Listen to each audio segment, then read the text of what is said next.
Hello and welcome to all my dear students. क्या हाल चाल है भाई आप लोगों के, कैसे हैं आप सब लोग। एक बार फिर से मैं आप सब लोगों का वेलकम करता हूं अर्जुना जेई 2024 बैच में। उम्मीद करता हूं सब बहुत ही बढ़िया होंगे। हाँ जी, तो good evening good evening good evening. अगर ऑडियो और वीडियो क्लियर है तो फटाफट से थम्स अप कर दो।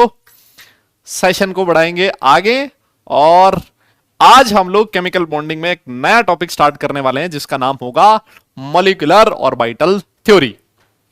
हाँ जी, नमस्कार नमस्कार नमस्कार, गुड इवनिंग, नमस्कार। सब बढ़िया हो, सब एकदम मस्त। हाँ जी हाँ जी हाँ जी। ओके ओके,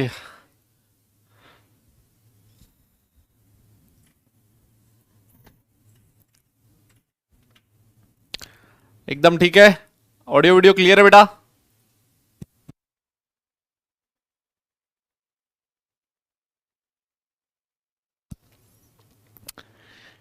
तो बेटा हम लोग जो आज का सेशन है,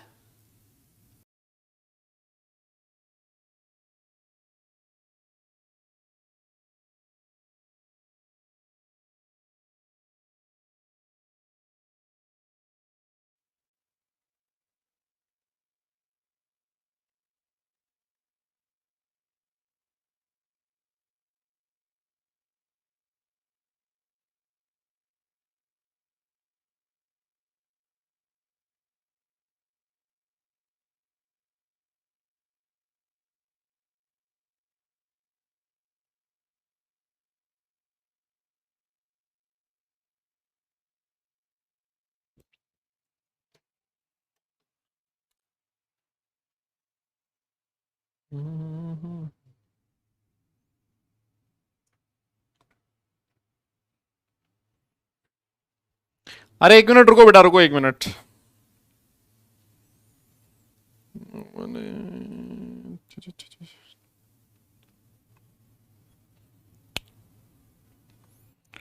अर्जुना जी,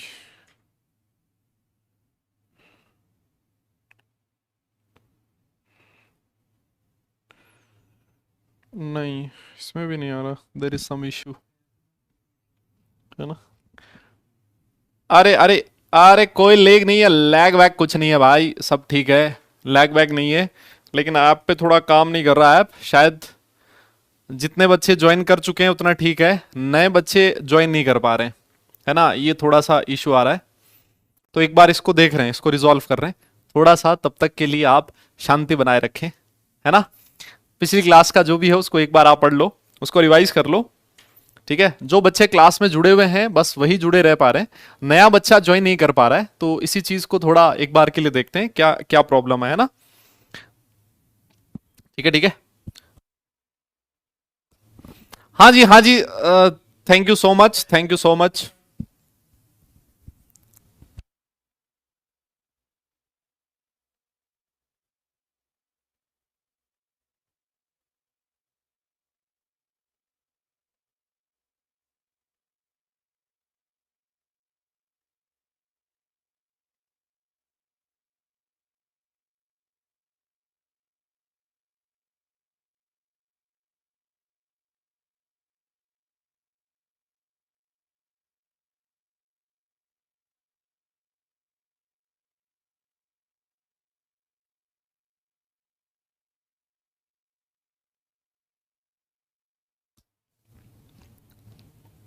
बेटा थोड़ा सा वेट करना, है ना, थोड़ा सा वेट करो। थैंक यू आप सब लोगों को भी गुरु पूर्णिमा की बहुत बहुत शुभकामनाएं। Thank you so much.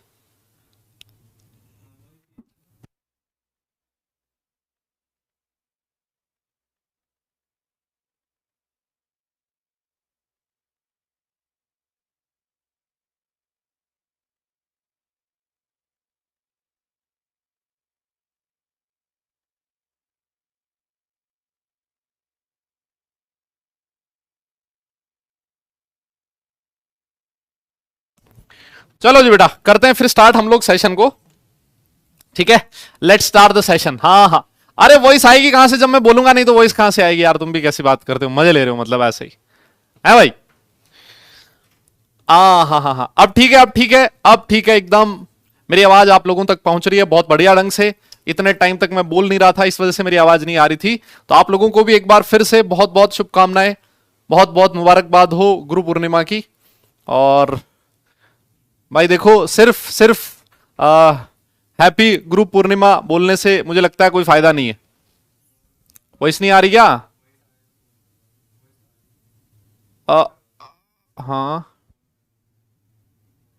Voice का बेटा, अगर अगर अगर वॉइस ठीक है ना, अगर वॉइस आ रही है सब लोगों के पास, अगर वॉइस आ रही है सब लोगों के पास तो एक बार थम्स अप कर दो। और जिन लोगों को वॉइस नहीं मिल पा रही ढंग से, एक बार वो थम्स डाउन करो। और एक बच्चा सिर्फ एक ही बार करे, जिससे मुझे आइडिया लगेगा कि कोई सब कुछ ठीक है ना, उससे मुझे आइडिया लगेगा कि सब कुछ ठीक है। एक बार के लिए बताओ ये चीज। हाँ हाँ हाँ हाँ, ठीक है, क्लियर है, डन है, कोई दिक्कत नहीं। हाँ ठीक है जी, ठीक है। हाँ, तो मैं यही बात बोल रहा था कि यार सिर्फ होता क्या है ना, हम लोग आजकल आजकल ना एक ट्रेंड सा बन गया। आजकल क्या ट्रेंड सा बन गया है कि जैसे मान लो कोई भी एक नई चीज होती है ना, जैसे फादर्स डे हो गया है ना, मदर्स डे हो गया, और ये लोगों में ऐसा ट्रेंड हो गया कि उस दिन सिर्फ और सिर्फ एक स्टेटस लगा के या फिर happy happy father's day, happy mother's day बोल के लोग काम निकाल लेते हैं। बोले ठीक है, बस आज आज का दिन था और वो खत्म हो गया, है ना। मतलब ऐसा सा ट्रेंड सा हो गया ना आजकल, लेकिन ऐसा ना हो, है ना। अगर आप एक्चुअली उस चीज को अपने अंदर लेके आओ ना, जैसे अगर आप कोई कहे कि भाई हैप्पी गुरु पूर्णिमा, है ना, तो ऐसा नहीं कि सिर्फ बोल दिया तो बस काम काम खत्म हो लिया, है ना। मुझे लगता है किसी के भी जीवन में गुरु बोल दो। गुरु का मतलब क्या, जो हमें कोई भी चीज सिखाए, है ना। वो जरूरी नहीं है कि वो टीचर ही होना जरूरी हो, है ना। गुरु कोई भी हो सकता है। जब बच्चा जन्म लेता है तो उसका जो पहला गुरु होता है माँ होती है, उसके पिता होते हैं, फिर उसके बाद दादा दादी, बहुत सारे लोग होते हैं, उसको बहुत सारी चीजें सिखाते हैं, है ना। और जिनसे आप लोग कुछ ना कुछ सीखते हो। और ऑब्वियस सी बात है, जब आप आगे चलते हो तो फिर आपके टीचर्स होते हैं, और टीचर्स भी आपको अलग अलग पाथ पे अलग अलग टाइप के टीचर्स आपको मिलेंगे। तो मतलब अपने दिल से वो आनी चाहिए, है ना। क्योंकि टीचर कुछ कह रहा है तो उसको हम लोग सीखें, उसको समझें कि क्या क्या ये चीज हमारे लिए फायदे की है, नहीं है ना। और उसको फील करें, है ना। सिर्फ एक एक वो स्टेटस लिख के और 2 फोटो लगा के ऐसा काम ना करें आप लोग, है ना। जिसको फॉर्मेलिटी कहा जाता है, मुझे लगता है कि वो चीज नहीं होनी चाहिए, है ना। ठीक है, हाँ, तो वो आई गेस आप लोग नहीं कर रहे हो, है ना। आप लोग सब एकदम बढ़िया ढंग से इस चीज, ये दिल से आप मानते हो, है ना, कि आपके जीवन में आपके गुरु का एक बहुत बड़ा रोल है ना, और ये मानना पड़ेगा। यस, चलो बहुत बढ़िया जी। हाँ, तो चलो फिर आगे चलते हैं। आप लोगों को एक रिकॉर्डेड सेशन मिला था, है ना, और मैं उम्मीद करता हूं कि आप सब लोगों ने वो जो रिकॉर्डेड सेशन था एकदम बढ़िया ढंग से देखा होगा, और उसमें बहुत सारे क्वेश्चंस मैंने आप लोगों को सॉल्व करवा दिए थे। उससे पिछली वाली जो क्लासेस थी ना, उससे पहले की जो क्लासेस थी, है ना, उसके कुछ क्वेश्चंस थे जो मैंने लास्ट क्लास में सॉल्व कर लिए थे। एक बार ईमानदारी से बताओ, क्या आप लोगों ने जो संडे वाला लेक्चर था जो आप लोगों को मिला था एक्स्ट्रा सेशन, क्या सब लोगों ने वो वाला सेशन देखा? किसी का बैकलॉग तो नहीं है ना। कुछ बच्चे नाराज भी हो गए तो एक्स्ट्रा सेशन दे दिया था उनको, बोले सर ये क्या है, हमारे संडे की छुट्टी होती है और आपने एक्स्ट्रा सेशन दे दिया, है ना। कई लोगों ने मुझे मैसेज किया। तो यार मतलब कई बार ऐसा होता है, एक्स्ट्रा सेशन इसलिए दिया गया था क्योंकि आप लोगों के दिन छुट्टी भी तो मिली थी, है ना, नहीं क्या? छुट्टी किस दिन मिली थी? जिस दिन इंटरनेट काम नहीं कर रहा था यहां पर, उस दिन आपको छुट्टी मिली थी। यस, तो उसकी जगह आपको सेशन मिल गया। तो कोई भी टीचर ये नहीं चाहता, मैं भी नहीं, मैं तो एक्स्ट्रा क्लासेस में बहुत कम यकीन रखता हूं कि एक्स्ट्रा क्लासेस नहीं होनी चाहिए, लेकिन बट स्टिल अगर हो जाता है ऐसा तो यार उसको थोड़ा बहुत मैनेज कर लिया करो, है ना। ऐसे ऐसे मतलब नाराज मत हुआ करो, है ना।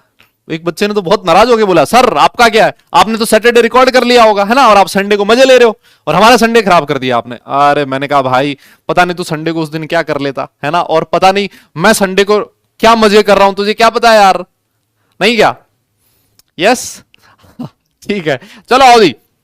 बेटा देखो, लास्ट क्लास में मैंने आप लोगों को कुछ क्वेश्चंस दिए थे, है ना। तो सबसे पहले वही क्वेश्चंस डिस्कस करेंगे, होमवर्क डिस्कशन होगा, और फिर उसके बाद मैं आप लोगों को करवाऊंगा आज एक नया टॉपिक जिसका नाम है मॉलिक्यूलर ऑर्बिटल थ्योरी, एमओटी जिसको हम लोग कहते हैं।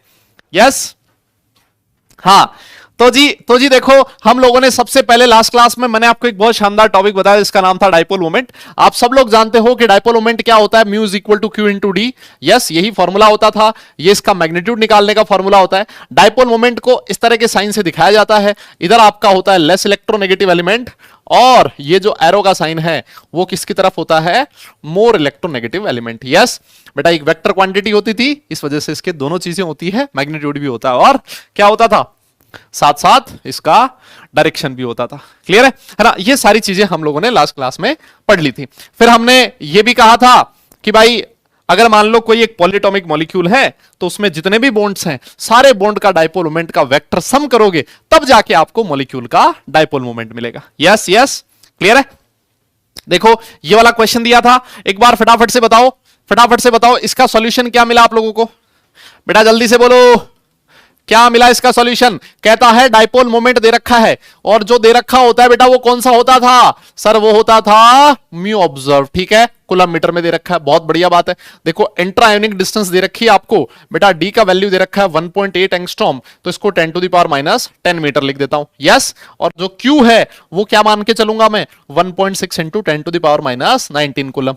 बोलो बोलो, अब मैं क्या करूंगा, यहां पर म्यू ऑब्जर्व निकाल लूंगा, सॉरी म्यू कैलकुलेटेड का फॉर्मूला क्या बनेगा, वो बनेगा सर Q इंटू डी।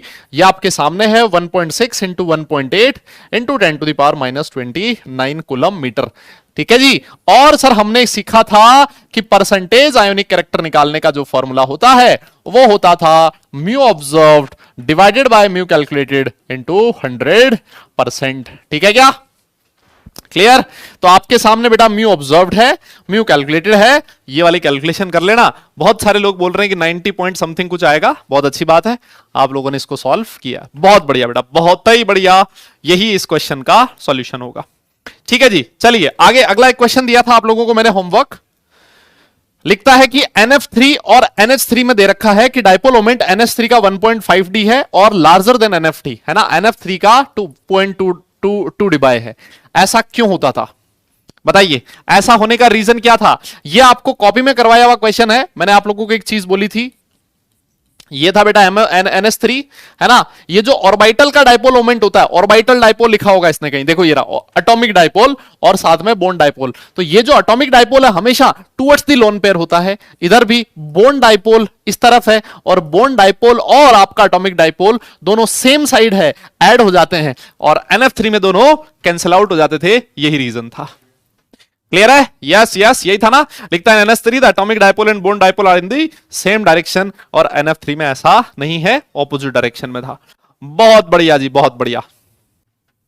आगे चलिए, एक और क्वेश्चन, ये वाला भी आप लोगों को होमवर्क दिया गया था। कहता है एक मॉलिक्यूल है, इसका डाइपोल मोमेंट ये है, बताइए इसका डाइपोल मोमेंट क्या होगा, है ना, इसका डाइपोल मोमेंट क्या होगा बताओ। देखें इसका सॉल्यूशन क्या मिला आप लोगों को। हाँ जी हाँ जी हाँ जी, जल्दी बोलो दादा, जल्दी बताओ इसका सॉल्यूशन क्या मिला। आप बोलोगे सर देखो इसका डाइपोल इसके डाइपोल को कैंसिल आउट कर देगा, है ना है ना है ना।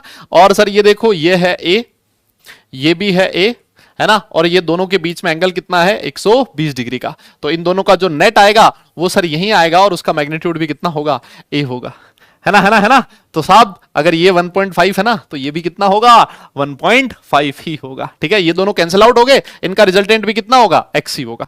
ठीक है साहब, तो इसका सॉल्यूशन मिलेगा आपको ए 1.5d। ऐसे क्वेश्चंस तो हम लोगों ने कॉपी में भी किए हुए थे, है ना, हम लोगों ने क्लास में किए थे। फिर हम लोगों ने बेटा फजान रूल पढ़ा था, याद है आप लोगों को? फजान रूल देखिए क्या कहता है, find the correct order of covalent character. Covalent character का ऑर्डर देखो, हमने लिखा था बेटा जो परसेंटेज कोवेलेंट कैरेक्टर होता है, याद है आप लोगों को? परसेंटेज कोवेलेंट कैरेक्टर जो था वो directly proportional to size of anion के होता था। बोलो बोलो बोलो, inversely proportional to size of cation होता था।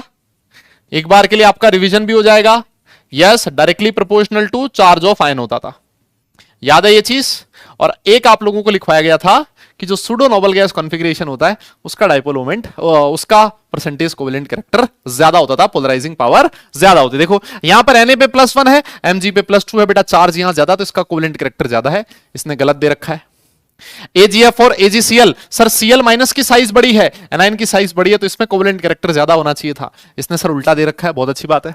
सर ये NaCl और ZnCl2, सर ये जो Na प्लस है सर ये है pseudo noble, sorry noble gas configuration, Zn2 plus है sir pseudo noble gas configuration, तो sir pseudo noble gas configuration का ज्यादा होना चाहिए था, इस कैटायन का पोलराइजिंग पावर ज्यादा होना चाहिए था, तो सर यहां पर ये ऑर्डर उल्टा दे रखा है। यहां पर देखो बेटा Ca2 प्लस और Cd2 प्लस, Ca2 प्लस है बेटा नोबल गैस कॉन्फिगरेशन और Cd2 प्लस है बेटा pseudo noble gas configuration. Pseudo noble gas configuration का पोलराइजिंग पावर ज्यादा था, सर इसमें परसेंटेज कोवेलेंट कैरेक्टर ज्यादा होगा, ऑप्शन नंबर डी करेक्ट होगा। बताइए हां कि ना। कितने बच्चों ने सही किया इस क्वेश्चन को? ये देखो पोलराइजिबिलिटी ऑफ एक्स माइनस, अरे पोलराइजिबिलिटी क्या होती थी मुन्ना?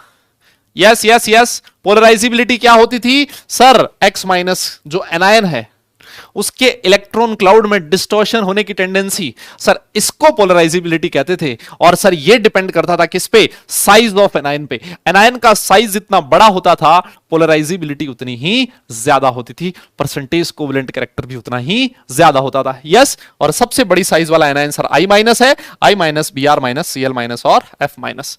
बहुत बढ़िया, आगे बढ़िए।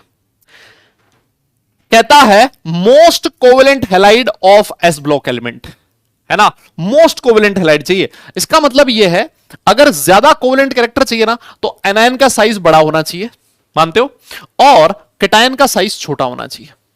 कह सकता हूं ऐसा, है ना, है ना। चेक करो बेटा, यहां पर सीजियम पे +1 चार्ज है, F -1, सीजियम पे +1, Br -1, बेरिलियम पे 2+, आयोडीन पे -1, बेरिलियम पे 2+, फ्लोरीन पे -1।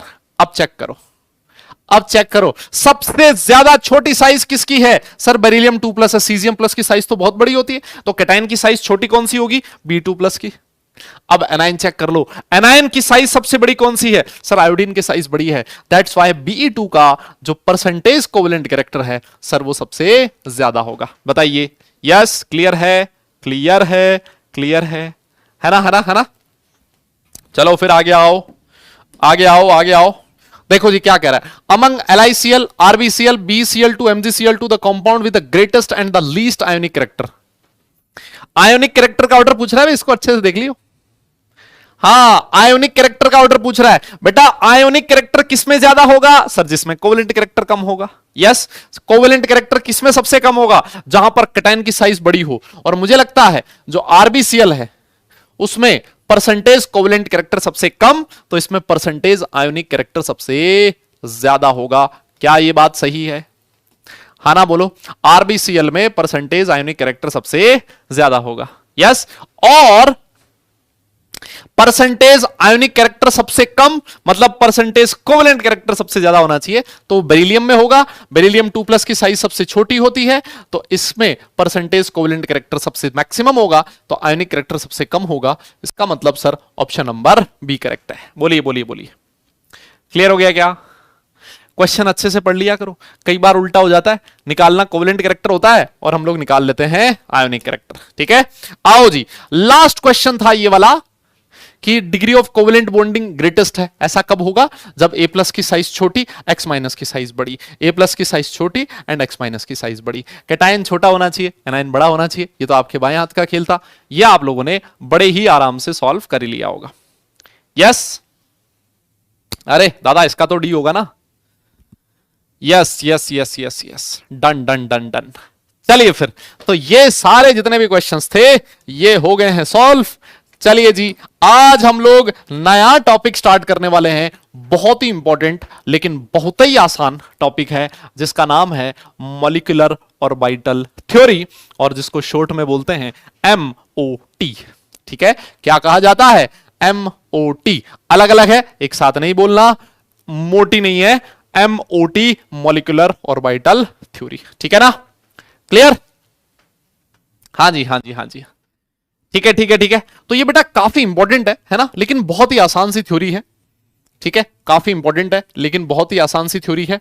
अगर आपको याद हो तो हम लोगों ने वैलेंस बॉन्ड थ्योरी के कुछ लिमिटेशंस लिखी थी, है ना। वैलेंस बॉन्ड थ्योरी में क्या लिमिटेशन थी कि सर वो O2 के पैरामैग्नेटिज्म को नहीं समझा पाता था, याद है आप लोगों को। दूसरी चीज, वो H2+ की एग्जिस्टेंस के बारे में आइडिया नहीं देता था, है ना।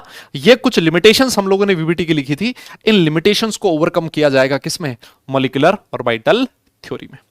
ठीक है, तो आप लोग तैयार हैं? हाँ जी, हाँ जी, एक बार के लिए फटाफट थम्स अप कर दीजिए कि सर कर दो स्टार्ट, है ना, एकदम जोरदार ढंग से। यस यस, थम्स अप कर दो, देखें स्टार्ट करते हैं सेशन को। मॉलिक्यूलर ऑर्बिटल थ्योरी आज का सबसे पहला टॉपिक है। यस, और आज वाले पूरे लेक्चर में यही पढ़ेंगे, और जो कल वाला लेक्चर रहेगा उसमें भी काफी सारा पोर्शन मॉलिक्यूलर ऑर्बिटल थ्योरी का ही हम लोग डिस्कस करने वाले हैं। बहुत ही आसान चीज है। देखो जी, सबसे पहले इस थ्योरी के बेटा हम लोग पोस्टुलेट्स के बारे में बात करने वाले हैं। किसके बारे में? सबसे पहले बात होगी किसके बारे में? पोस्टुलेट्स के बारे में। मतलब ये थ्योरी क्या क्या पॉइंट्स आपको बोलती है, क्या क्या चीजें समझाती है, क्या क्या चीजों को कंसिडर करते हुए ये थ्योरी डिजाइन की गई है, उसको हम लोग पढ़ते हैं किसमें? पोस्टुलेट्स में। ठीक है, अच्छा, तो सबसे पहले देखो इस थ्योरी के पोस्टुलेट में सबसे पहला अगर मैं आपको बताऊं तो पहला पोस्टुलेट है वो क्या कहता है। जैसे अगर मान लो आप लोग एटॉमिक ऑर्बिटल्स की बात करो, जैसे मान लो एक एटम है ना, आपके पास क्या है बेटा? एटम है। एटम है, जैसे मान लो हाइड्रोजन का एटम है, तो हाइड्रोजन एटम के जो अंदर इलेक्ट्रॉन होगा, जो इलेक्ट्रॉन होगा बेटा वो किस में प्रेजेंट होता है? एटॉमिक ऑर्बिटल में प्रेजेंट होता है। यस यस यस, मेरी बात समझ में आ रही है? एटम के अंदर जो इलेक्ट्रॉन प्रेजेंट होता है, कहां प्रेजेंट होता है बेटा? वो एटॉमिक ऑर्बिटल में। वैसे ही जैसे मान लो एटम ने कंबाइन होके क्या बना लिया? मॉलिक्यूल बना लिया। बोलो, जैसे H2 बन गया। भाई हाइड्रोजन के पास इलेक्ट्रॉन है, तो H2 के पास भी तो इलेक्ट्रॉन होंगे कि नहीं होंगे? दादा बोलना यार, हाँ ना बोल। ठीक है, तो H2 के जो इलेक्ट्रॉन्स हैं, ये थ्योरी कहती है कि जैसे एटम के इलेक्ट्रॉन एटॉमिक ऑर्बिटल में प्रेजेंट होते हैं, वैसे ही मॉलिक्यूल के जो इलेक्ट्रॉन्स होते हैं वो मॉलिक्यूलर ऑर्बिटल्स में प्रेजेंट होते हैं। और आप लोगों ने ये वाला नाम आज से पहले कभी नहीं सुना होगा, है ना।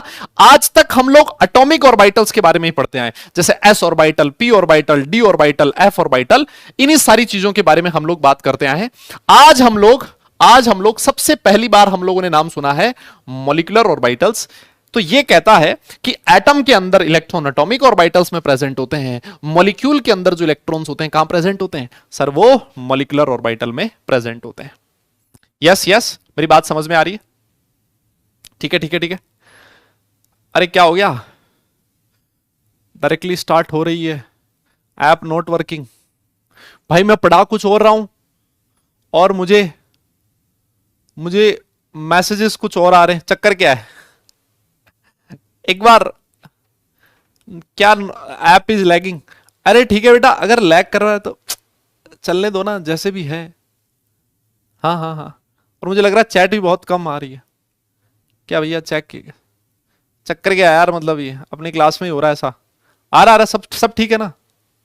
सब ठीक है ना? सब सुन रहे हो ना? हाँ, मतलब बहुत कम लोगों ने लिखना स्टार्ट कर दिया था, मुझे लगा साला कुछ लफड़ा ना हो गया।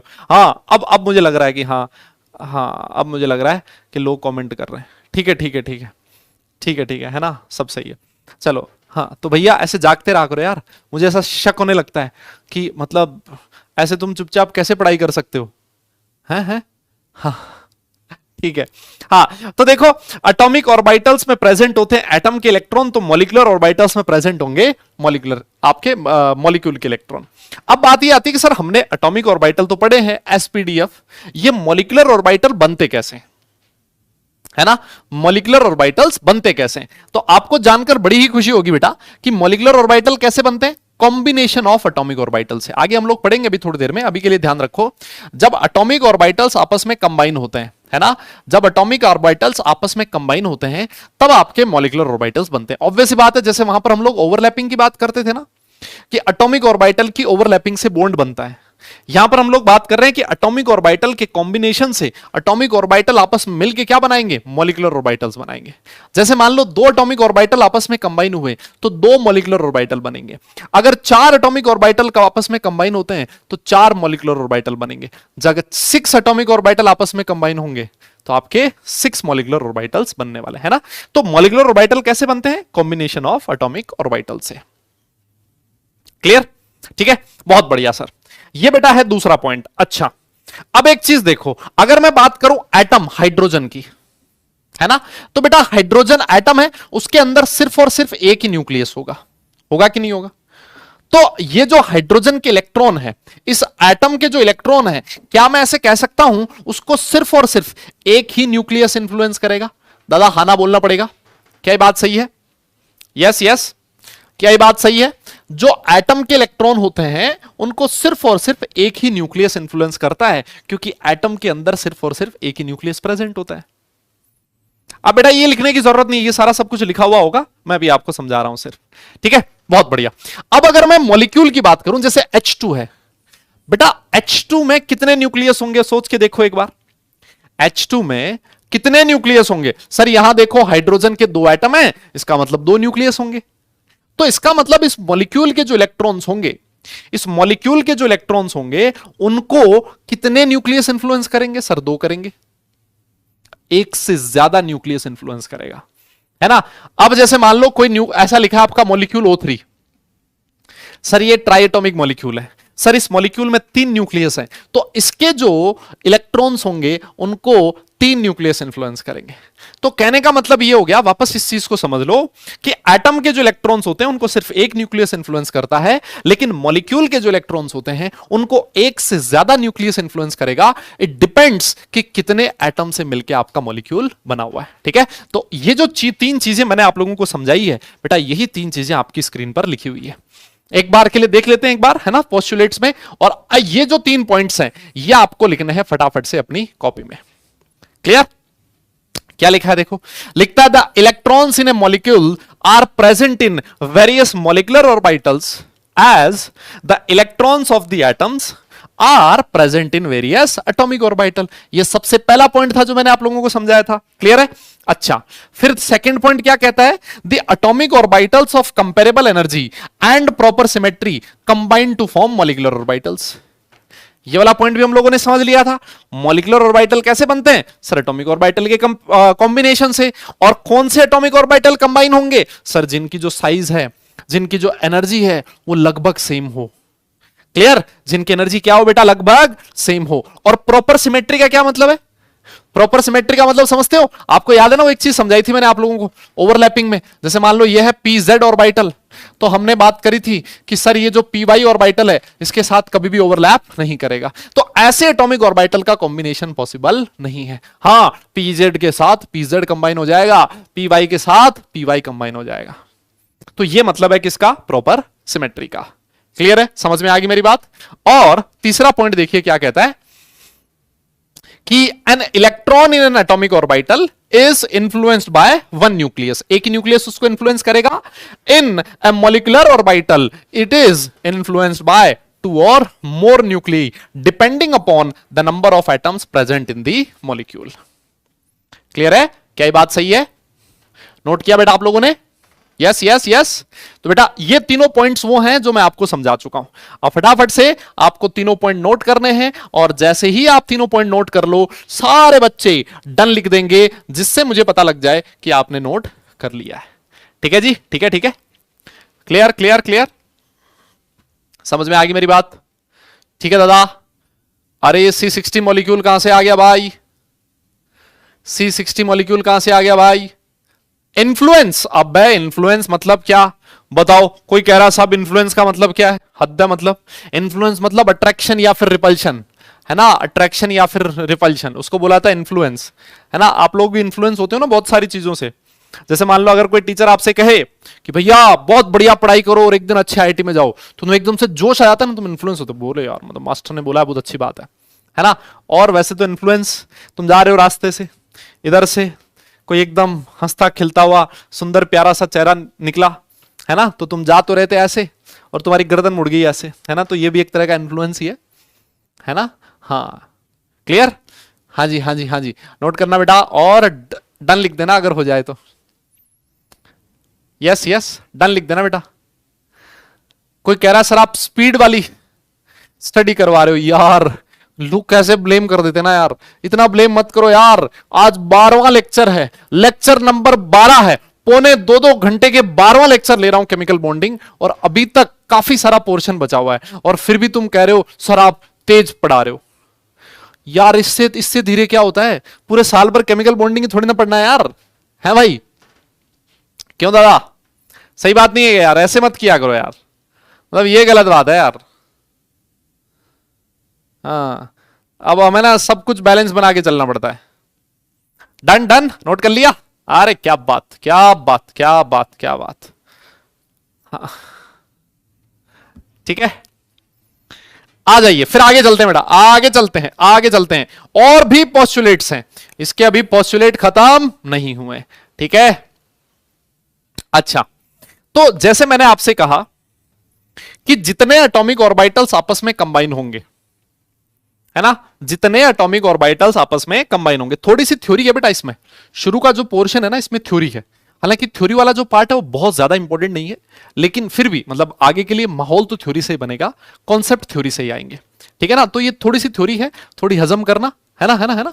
ओके, आओ, जैसे हमने कहा कि जितने एटॉमिक ऑर्बिटल आपस में कंबाइन होते हैं उतने ही नए मॉलिक्यूलर ऑर्बिटल का फॉर्मेशन होता है। लेट्स से इधर मैं एनर्जी लिख रहा हूं, है ना, इधर मैं लिख रहा हूं एनर्जी, इधर मैं लिख रहा हूं बेटा एनर्जी।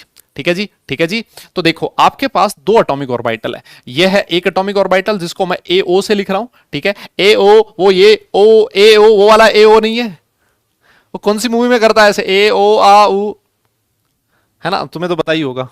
देखिए तुमने धमाल है क्या, वो माला माला कौन सी है यार वो मूवी एक। हाँ देखो, इधर एक एटॉमिक ऑर्बिटल है और इधर भी एक और एटॉमिक ऑर्बिटल है। इन दोनों का मन किया आज आपस में कंबाइन होने का। ऑब्वियस सी बात है, मॉलिक्यूल बनाना है तो एटॉमिक ऑर्बिटल को कंबाइन होना पड़ेगा। तो जब दो एटॉमिक ऑर्बिटल आपस में कंबाइन होंगे ना, तो बेटा दो नए मॉलिक्यूलर ऑर्बिटल का फॉर्मेशन होगा। गोलमाल है क्या? हाँ, उनमें से एक मॉलिक्यूलर ऑर्बिटल ऐसा होता है जिसकी एनर्जी दोनों एटॉमिक ऑर्बिटल की एनर्जी से ज्यादा होगी। ठीक है, और एक मॉलिक्यूलर ऑर्बिटल ऐसा होगा जिसकी एनर्जी दोनों एटॉमिक ऑर्बिटल की एनर्जी से कम होगी। यह है बेटा मॉलिक्यूलर ऑर्बिटल। ठीक है, दो एटॉमिक ऑर्बिटल आपस में कंबाइन हुए, दो मॉलिक्यूलर ऑर्बिटल बने। एक मॉलिक्यूलर ऑर्बिटल की एनर्जी एटॉमिक ऑर्बिटल की एनर्जी से ज्यादा, एक मॉलिक्यूलर ऑर्बिटल की एनर्जी एटॉमिक ऑर्बिटल की एनर्जी से कम। ठीक है, अब जैसे मान लो दो और दो, दो दो चार एटॉमिक ऑर्बिटल अगर आपस में कंबाइन होंगे ना, तो दो की एनर्जी कम होगी, दो की एनर्जी ज्यादा होगी। जैसे मान लो तीन तीन, टोटल 6 एटॉमिक ऑर्बिटल आपस में कंबाइन होंगे ना, तो तीन की एनर्जी कम होगी और तीन की एनर्जी ज्यादा होगी। ठीक है ना, मेरी बात समझ में आ रही है? तो दो का एग्जांपल लेके मैं आपको समझा रहा हूं। तो अब देखो, ये वाला जो एटॉमिक ऑर्बिटल है इसकी एनर्जी कम है, तो बेटा जिस ऑर्बिटल की एनर्जी कम होती है इस मॉलिक्यूलर ऑर्बिटल को बोला जाता है बॉन्डिंग मॉलिक्यूलर ऑर्बिटल। क्या बोला जाता है इसको? बॉन्डिंग मॉलिक्यूलर ऑर्बिटल, जिसको हम लोग BMO से दिखाएंगे आज के बाद। इतना लंबा चौड़ा कौन लिखेगा? यस, और जिस मॉलिक्यूलर ऑर्बिटल की एनर्जी ज्यादा होगी जनाब, उसको बोला जाता है एंटी बॉन्डिंग मॉलिक्यूलर ऑर्बिटल। ठीक है दादा, एंटी बॉन्डिंग मॉलिक्यूलर ऑर्बिटल। आजकल शॉर्टकट का जमाना है, ABMO से लिखेंगे। ठीक है, ठीक है, ठीक है। हाँ, अब भाई शॉर्टकट ना बहुत जबरदस्त चल रहा है यार आजकल, शॉर्टकट तो एकदम जोरदार। आजकल क्या है ना, मतलब जैसे मान लो जिनकी उम्र 30+ हो गई है, 40 साल हो गई ना, वो आजकल जो बच्चे हैं ना, जो जैसे जो 10 12 15 साल का बच्चा, उसके साथ तो बात कर ही नहीं सकते, वो चैट ही नहीं कर पाते, है ना, चैट ही नहीं कर पाते। कैसे? वो लिखता है KKR, बंदा समझता है साला KKR क्या मतलब, KKR क्या, वो पूछे KKR क्या, बोलता क्या कर रहे हो? ओ भाई, मतलब हर चीज का शॉर्टकट बना लिया आज लोगों ने, है ना, है ना, है ना। हाँ देखो, तो बेटा ये है एंटी बॉन्डिंग मॉलिक्यूलर ऑर्बिटल और ये है बॉन्डिंग मॉलिक्यूलर ऑर्बिटल। तो देखो एंटी बॉन्डिंग मॉलिक्यूलर ऑर्बिटल जो है दादा, इसकी एनर्जी ज्यादा है। मैं ऐसा कह सकता हूं? अरे हाँ ना बोलना यार, इसका एनर्जी ज्यादा है। सर इसका एनर्जी कम है। तो मुझे फटाफट से कमेंट करके बताइए, फटाफट से मुझे कमेंट करके बताइए, कौन सा ऑर्बिटल ऐसा है, कौन सा ऑर्बिटल ऐसा है जिसका स्टेबिलिटी ज्यादा होगा? बॉन्डिंग मॉलिक्यूलर ऑर्बिटल का स्टेबिलिटी ज्यादा होगा या फिर एंटी बॉन्डिंग मॉलिक्यूलर ऑर्बिटल का स्टेबिलिटी ज्यादा होगा? खटाखट से बता दीजिए, जल्दी बताओ। आप बोलोगे सर सिंपल सी बात है, एनर्जी कम, बोले तो स्टेबिलिटी ज्यादा। यस, तो आपका जो बॉन्डिंग मॉलिक्यूलर ऑर्बिटल होगा उसकी स्टेबिलिटी हमेशा एंटी बॉन्डिंग के कंपैरिजन में ज्यादा होगी, इसकी स्टेबिलिटी कम होगी। मेरी बात समझ ली क्या आप लोगों ने? यस यस यस, सारी दुनिया जानती है ये चीज, तो क्लियर है, यहां तक कोई परेशानी नहीं है। ठीक है ना, तो हमेशा ये चीज ध्यान रखो, बॉन्डिंग वाले की एनर्जी कम, स्टेबिलिटी ज्यादा, एंटी बॉन्डिंग वाले की एनर्जी ज्यादा, स्टेबिलिटी कम। अब आप खुद सोचो, अगर इलेक्ट्रॉन आपका मॉलिक्यूलर ऑर्बिटल बॉन्डिंग में प्रेजेंट है, इसका मतलब मॉलिक्यूल की स्टेबिलिटी को बढ़ाएगा, और अगर आपका इलेक्ट्रॉन एंटी बॉन्डिंग में प्रेजेंट है तो वो उस मॉलिक्यूल की स्टेबिलिटी को कम करेगा। यस, मेरी बात समझ में आ गई? क्लियर है? अच्छा, तो सर ये बात हो गई। हाँ हाँ, इसको लिख सकते हो बेटा, आप चाहो तो इसको लिख सकते हो, इसको बना सकते हो आप चाहो तो। हाँ हाँ, अब एक चीज देखो, जैसे एटॉमिक ऑर्बिटल में मान लो इस एटॉमिक ऑर्बिटल में 2 इलेक्ट्रॉन है, ठीक है, और इस एटॉमिक ऑर्बिटल में भी 2 इलेक्ट्रॉन है। अब आपको टोटल कितने इलेक्ट्रॉन है आपके पास एटॉमिक ऑर्बिटल में? 4। आपको फिल करना है इनको मॉलिक्यूलर ऑर्बिटल में। यस, तो कैसे फिल करोगे? मॉलिक्यूलर ऑर्बिटल को फिल करने के 3 रूल हैं। ये वही रूल हैं जो आप एटॉमिक ऑर्बिटल को फिल करने के पढ़ते थे। एक बार मुझे कमेंट करके बताओ जल्दी से, देखता हूं तुम्हारी याददाश्त कितनी तेज है। एटॉमिक ऑर्बिटल को फिल करने के कौन कौन से रूल पढ़े थे तुमने? जल्दी बोलियो बे दादा, फटाफट बता दो। देखे, एटॉमिक ऑर्बिटल्स को फिल करने के कौन कौन से रूल आप लोगों ने पढ़े थे? जल्दी बताओ, जल्दी बताओ, और जल्दी बताओ।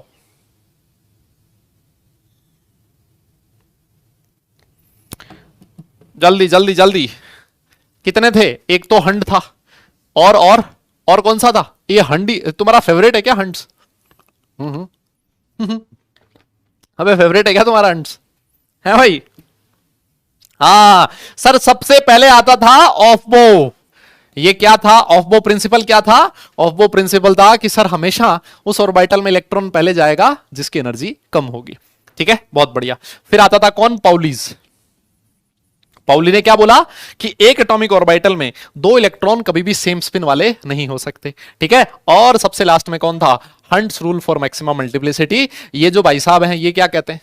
इन्होंने कहा कि अगर मान लो डीजनरेट एटॉमिक ऑर्बिटल है, डीजनरेट बोले तो डीजनरेट एटॉमिक ऑर्बिटल का मतलब ऐसे एटॉमिक ऑर्बिटल जिनकी एनर्जी क्या हो बेटा? सेम हो। तो ये भाई साहब हंट्स रूल ये कहता है कि जब आप डीजनरेट एटॉमिक ऑर्बिटल में इलेक्ट्रॉन फिल कर रहे हो तो हमेशा सबसे पहले एक एक इलेक्ट्रॉन फिल करो विद सेम स्पिन, और फिर उसके बाद पेयरिंग करवाओ, है ना? तो ये तीनों रूल जो आपने एटॉमिक ऑर्बिटल को फिल करने के पढ़े थे, सेम इन्हीं रूल्स को फॉलो करते हुए आपको मॉलिक्यूलर ऑर्बिटल को भी फिल करना है। क्लियर? तो जैसे मान लो 2 और 2 4 इलेक्ट्रॉन फिल करने ना, तो ऑफबो के अकॉर्डिंग जिसकी एनर्जी कम होगी उसमें इलेक्ट्रॉन पहले जाएगा। ठीक है, 2 इलेक्ट्रॉन इसमें फिल कर दिए, पाउली के अकॉर्डिंग ऑपोजिट स्पिन होना चाहिए, फिर उसके बाद जो 2 इलेक्ट्रॉन बच गए, सर आप इसमें फिल कर दो क्योंकि इसकी एनर्जी ज्यादा है। बात को समझ गए क्या? Yes yes yes, clear? अरे बोलो। ठीक है दादा, ठीक है ठीक है ठीक है ना? है ना? यहां तक ठीक है? तो अब यही पोस्टुलेट्स हैं, यही पोस्टुलेट्स हैं जो आपके सामने यहां पर लिखे हुए हैं, है ना? यही पोस्टुलेट्स हैं जो आपके सामने ये लिखे हुए हैं। मैं एक बार फटाफट से आप लोगों को पढ़ के बता देता हूं जिसके तुम्हारे दिल में तसल्ली हो जाए कि हाँ सर ये वही है जो आप लोगों ने बताया था। ठीक है ना? देखो क्या कहता है, लिखता है the number of molecular orbital formed is equal to the number of combining atomic orbital. लिखता है when 2 atomic orbitals combine, 2 molecular orbitals are formed. One is known as bonding molecular orbital, while the other is known as anti-bonding molecular orbital. ये हम लोगों ने पढ़ ही लिया था। आगे देखो क्या कहता है, लिखता है कि bonding molecular orbital has lower energy, अबे पढ़ लिया, and greater stability than the corresponding anti-bonding molecular orbital. Sir ये भी पढ़ लिया हम लोगों ने, ये भी सर बहुत आसान है। यस, बहुत बढ़िया। आगे लिखता है देखो क्या, the molecular orbitals like atomic orbitals are filled in accordance with the Aufbau principle, obeying the Pauli's exclusion principle and the Hund's rule. जो चीज बोली एज इट इज वही पोस्टुलेट में लिखी हुई है। ठीक है, तो फटाफट से एकदम अपनी स्पीड का परिचय दो देखें और इसको नोट कर डालो। ऐसा सुना है मैंने कि लक्ष्य वालों की सॉरी लक्ष्य क्या, अर्जुना 1.0 वाले क्या स्पीड है उनकी लिखने की, जबरदस्त। सब फैन है तुम्हारी स्पीड के, मतलब बहुत जबरदस्त लिखते हैं बोले। टीचर हटता है स्क्रीन के सामने से, इतने में खट से लिख लेते हैं। बहुत बढ़िया। हाँ, तो ये काम फटाफट से कर दो आप, देखें फटाफट से नोट कर लो बेटा, और अगर हो जाए तो फिर डन लिख देना, फिर आप डन लिख देना। ठीक है ठीक है, यस यस यस, हाँ जी हाँ जी। मक्खन भाई, आजकल मक्खन बहुत लगाना पड़ता है लोगों को। कोई कह रहा झूठ, मस्का, ओ,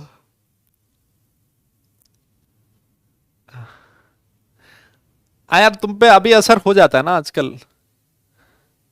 अब अभी तुम बच्चे हो ना, कक्षा 11 के हो यार तुम, तुम्हारे ऊपर अभी फिर भी असर हो जाएगा। अब यही चीज ड्रॉपर वालों को बोलेंगे ना, वो बोलेंगे अरे सर रहने दो आप। हाँ हाँ, उन्होंने गाट गाट का पानी पी लिया ना।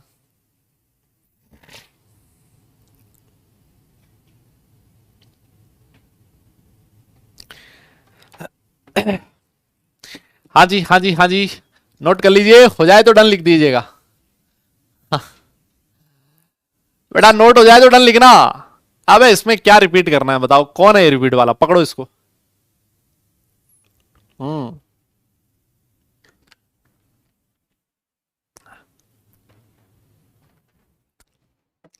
लिखो लिखो बेटा, नोट करो देखे।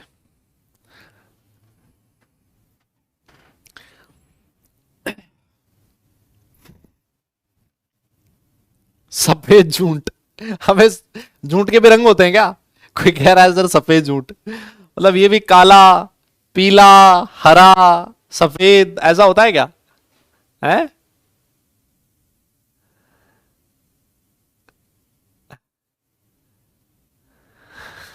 लिखो।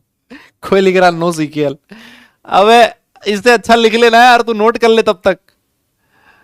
नो सीक्वल लिख रहा है, इतने में तो हो जाता।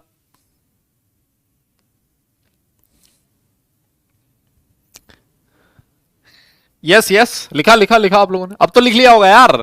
अरे अब तो लिख लिया होगा, मतलब हद है। हाँ, अब ऐसे मत करना कि डन ही ना लिखो, लिखने के बाद बैठे हो मस्त, बोले आज मजे लेते हैं सर के। हैं, ऐसे मत करना भाई, फिर मैं पूछूंगा ही नहीं तुमसे, ऐसे करोगे तो। अरे मस्का नहीं है यार, ऐसे सुना है मैंने, तुम मान ही नहीं रहे हो मतलब अब। अच्छा चलो, ये भी मस्का है क्या कि फिर तुम पढ़ाई लिखाई करने वाले बच्चे हो? हैं? तो मैंने तो ऐसे भी सुना है कि यार अर्जुना का बैच बहुत बढ़िया है आपकी बार वाला। अर्जुना 1.0 बच्चे बहुत बढ़िया पढ़ने वाले हैं, है ना? और मतलब वो ज्यादा स्पैमिंग भी नहीं करते। अब ये भी मस्का है, तुम ये कहोगे, है ना? तुम्हारे बारे में कुछ भी अच्छी बात बोल दो, सारा मस्का ही है। मतलब तुम्हें लगता ही नहीं है कि तुम्हारे अंदर कुछ अच्छा ही है, हद है मतलब, है भाई? चलो फिर आगे चलते। अब इसके बाद हम लोग पढ़ेंगे कि सर ये एटॉमिक ऑर्बिटल का कॉम्बिनेशन होता क्या है ना? सर ये एटॉमिक ऑर्बिटल बनते कैसे हैं? ठीक है, तो आइए फिर पढ़ते हैं। Linear combination of atomic orbital, कहा जाता है कि जो मॉलिक्यूलर ऑर्बिटल होते हैं वो linear combination of atomic orbital से बनते हैं, एटॉमिक ऑर्बिटल के कॉम्बिनेशन से बनते हैं। यस, तो देखो यार, यहां पर एक छोटी सी जो टर्म आएगी ना, इंटरफेरेंस करके एक छोटी सी टर्म आएगी जो काम की है आप लोगों के। ठीक है, मैं आप लोगों को समझा देता हूं, हालांकि ये प्योर फिजिक्स का टॉपिक है, आप लोगों ने अभी इंटरफेरेंस नहीं पढ़ा होगा, लेकिन लेकिन थोड़े टाइम में आप लोग ये इंटरफेरेंस नाम की एक चिड़िया के बारे में सुनोगे, है ना? इसके बारे में बहुत डिटेल में आप लोग पढ़ोगे फिजिक्स में, बहुत लंबा चौड़ा कहानी है इसका। ठीक है ना? इंटरफेरेंस, इंटरफेरेंस, ठीक है। इंटरफेरेंस का मतलब क्या होता है?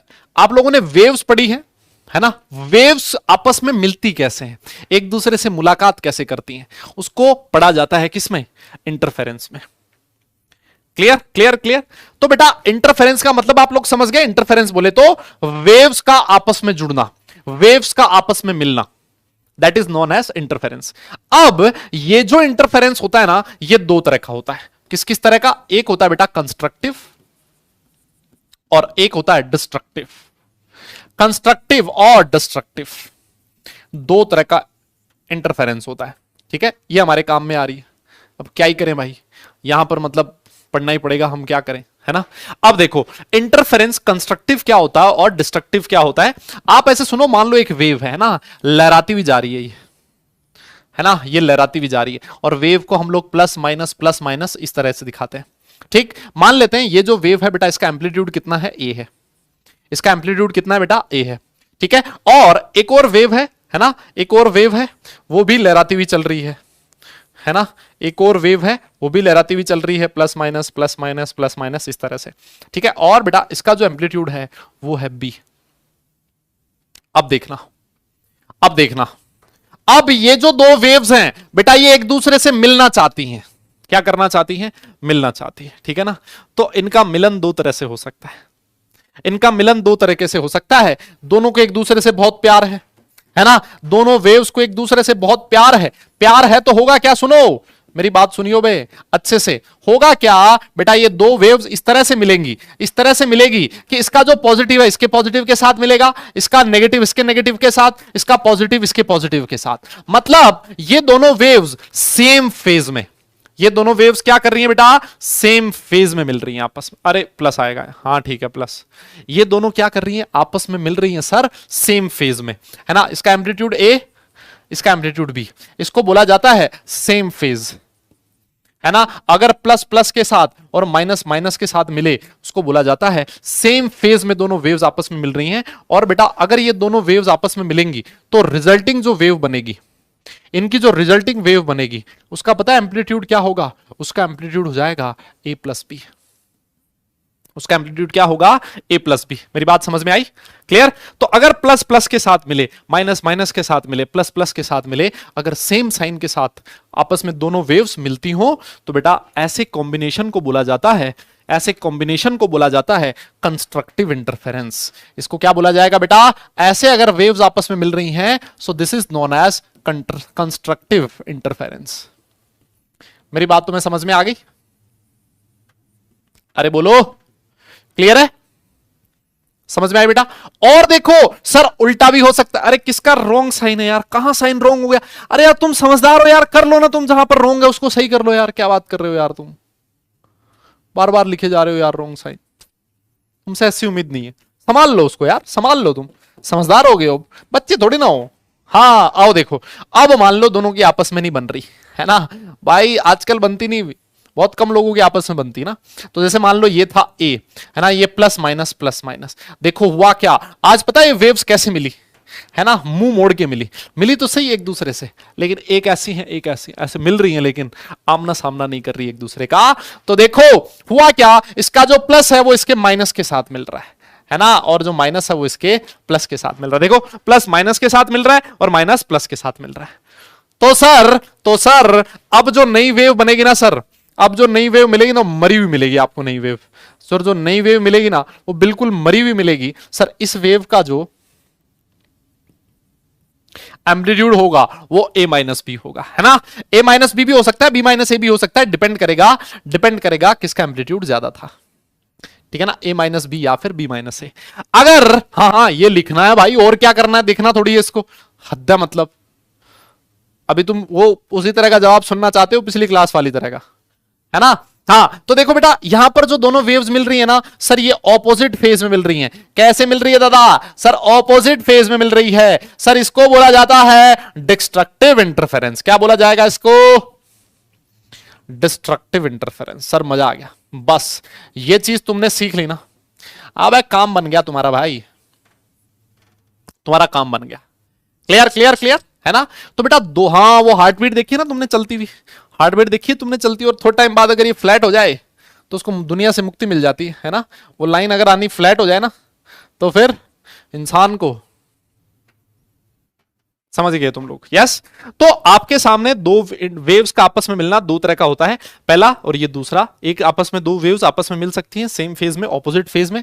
अगर वेव सेम फेज में मिल रही हैं तो that is known as constructive interference, opposite phase में मिल रही हैं तो that is known as destructive interference. यहां पर एम्पलीट्यूड बढ़ जाएगा, यहां पर एम्पलीट्यूड कम हो जाएगा। डिस्ट्रक्टिव तो हो रहा ना, यहां पर डिस्ट्रक्टिव ही तो है, ए प्लस बी से ए माइनस बी हो गया, है ना, डिस्ट्रक्टिव इंटरफेरेंस। अच्छा देखो इसको ना ऐसे भी लिखा होता है कई जगह, देखो इसको ना ऐसे भी लिखा होता है, डिस्ट्रक्टिव इंटरफेरेंस को कुछ लोग ऐसे भी बना सकते हैं।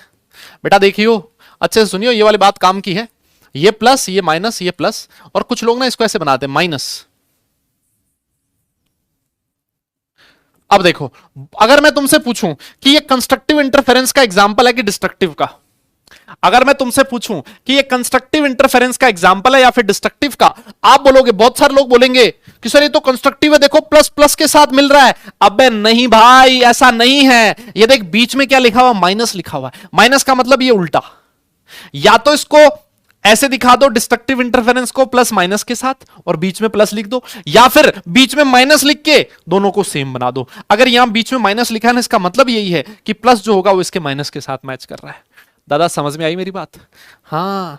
तो ये कई कई बार बच्चे कंफ्यूज हो जाते हैं, वो सिर्फ ये देखते हैं, ये नहीं देखते बीच में साइन कौन सा है। ये साइन बड़ा इंपॉर्टेंट है। यस यस यस, क्लियर है? तो बेटा फटाफट से ये चीज नोट करो, यही चीज हमारे बहुत काम में आने वाली है एटॉमिक ऑर्बिटल्स के आपस में कॉम्बिनेशन में। ठीक है, आइए फिर फटाफट से नोट कीजिए जरा, ये फटाफट से नोट करो बेटा। हाँ हाँ, फटाफट से नोट कर लो, नोट हो जाए तो डन लिखो, फिर आगे चलेंगे। यस यस यस, हाँ जी, जल्दी काम कर लो, ये काम बेटा फटाफट से कर लो तुम, फिर आगे चलते हैं, फिर आगे चलते हैं।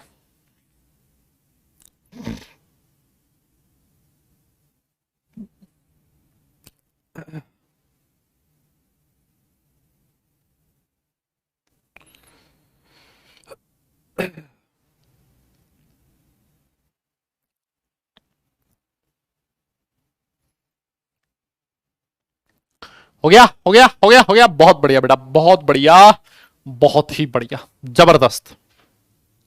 तो देखो आ जाओ, बात करते हैं हम लोग कॉम्बिनेशन ऑफ एटॉमिक ऑर्बिटल्स की। देखो आप लोगों ने एक चीज पढ़ी थी, एटॉमिक ऑर्बिटल होता क्या है?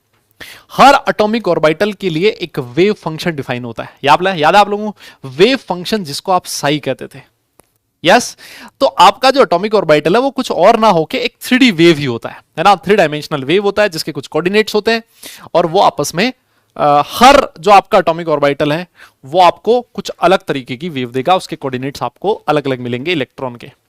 ठीक है, तो जैसे मान लो आपके पास दो एटम है ना बेटा, ये है एक एटॉमिक ऑर्बिटल है ए, ठीक है, एक दूसरा एटॉमिक ऑर्बिटल है बी। क्लियर है? दो एटॉमिक ऑर्बिटल आपके पास है, एक एटॉमिक ऑर्बिटल ए, एक एटॉमिक ऑर्बिटल बी। तो इसका मतलब यह है कि सर इस एटॉमिक ऑर्बिटल का जो वेव फंक्शन होगा उसको मैं साई ए से दिखा सकता हूं। क्लियर? हां सर, इस वाले एटॉमिक ऑर्बिटल का जो वेव फंक्शन है उसको मैं कैसे दिखाऊंगा? साई बी से दिखाऊंगा। ठीक है, तो सर आप एक काम करो, ये साई ए को ऐसे बना दो बेटा, साई ए मतलब है वेव, वेव ही तो है एक तरह की, ये है सर साई ए। क्लियर? और सर इसका जो एम्पलीट्यूड है वो है ए, और सर ये वाला है साई बी। ये क्या है बेटा? साई बी। साई बी कुछ इस तरह का है, लेकिन सर इसका जो एम्पलीट्यूड है वो क्या है? बी है। बस ये जो दो एटॉमिक ऑर्बिटल हैं, ये जो दो एटॉमिक ऑर्बिटल हैं, ये आपस में मिलेंगे और उससे क्या बनेगा? मॉलिक्यूलर ऑर्बिटल बनेंगे। उससे क्या मिलेगा बेटा? मॉलिक्यूलर ऑर्बिटल मिलेंगे। सर आपके जो एटॉमिक ऑर्बिटल हैं वो दो तरह से मिल सकते हैं सर। सर ये एटॉमिक ऑर्बिटल दो तरह से मिल सकते हैं, कैसे कैसे? मैंने पूछा, एक ने कहा सर एक तो मिल सकते हैं साई ए प्लस साई बी, और दूसरा मिल सकते हैं साई ए माइनस साई बी। मैंने कहा यार समझ नहीं आया, साई ए प्लस साई बी का क्या मतलब है? तो आपने कहा सर, अभी आपने बताया साई ए प्लस साई बी का मतलब है कंस्ट्रक्टिव इंटरफेरेंस। सर ये वेव्स हैं, और वेव्स जो हैं वो आपस में मिल रही हैं कंस्ट्रक्टिव इंटरफेरेंस के थ्रू। तो सर इस एटॉमिक ऑर्बिटल के आपस में कॉम्बिनेशन से, इन वेव्स के आपस में कॉम्बिनेशन से बनेगा मॉलिक्यूलर ऑर्बिटल, और अगर कंस्ट्रक्टिव इंटरफेरेंस से अगर कोई मॉलिक्यूलर ऑर्बिटल बन रहा है तो वो बनेगा आपका बॉन्डिंग मॉलिक्यूलर ऑर्बिटल। वो क्या बनेगा? Bonding molecular orbital. और अगर मानो इन वेव्स का डिस्ट्रक्टिव इंटरफेरेंस हो रहा है, इन वेव्स का क्या हो रहा है बेटा? डिस्ट्रक्टिव इंटरफेरेंस हो रहा है, तो उससे जो मॉलिक्यूलर ऑर्बिटल बनेगा उसको आप बोलोगे एंटी बॉन्डिंग मॉलिक्यूलर ऑर्बिटल। ठीक है, आपको सिर्फ इतनी सी चीज ध्यान रखनी है। ठीक है, इसको मैं साई ए बी से दिखा सकता हूं, जो मॉलिक्यूलर ऑर्बिटल का वेव फंक्शन है उसको मैं साई ए बी से दिखा रहा हूं। ठीक है, इसको मैं कैसे दिखा रहा हूं बेटा? साई ए बी से। बस इतनी सी चीज है, इस पे आपको बहुत ज्यादा घुसने की जरूरत नहीं है ना, इस पे बहुत ज्यादा रिसर्च करने का जरूरत नहीं है, सिर्फ और सिर्फ इतना सा ध्यान रखो, दो एटॉमिक ऑर्बिटल हैं, इन दो एटॉमिक ऑर्बिटल के दो वेव फंक्शन हैं, ये वेव फंक्शन आपस में दो तरह से इंटरफेयर कर सकते हैं, इंटरफेरेंस कर सकते हैं। First one is constructive interference, दूसरा डिस्ट्रक्टिव इंटरफेरेंस। और इन एटॉमिक ऑर्बिटल के आपस में कॉम्बिनेशन से बनेगा मॉलिक्यूलर ऑर्बिटल्स। तो अगर कंस्ट्रक्टिव इंटरफेरेंस हुआ है तो इसको बॉन्डिंग मॉलिक्यूलर ऑर्बिटल बनेगा, अगर डिस्ट्रक्टिव इंटरफेरेंस हुआ है तो उससे एंटी बॉन्डिंग मॉलिक्यूलर ऑर्बिटल मिलेगा। बस इतनी सी कहानी है, और ज्यादा आपको टेंशन लेने की जरूरत नहीं है। क्लियर? क्लियर? ठीक है, ठीक है, बोलो। और इसको बेटा फटाफट से नोट कर लो, नोट हो जाए तो डन लिखो, फिर आगे चलते हैं। इसको फटाफट से नोट करो, फिर नोट हो जाए तो डन लिखो, फिर आगे चलते हैं बेटा। क्लियर? क्लियर? यहां तक मेरे हिसाब से कोई परेशानी नहीं है, है ना? है ना? है ना बेटा? फटाफट से नोट करो, देखें ये काम। फटाफट से नोट करो। हाँ जी, हाँ जी,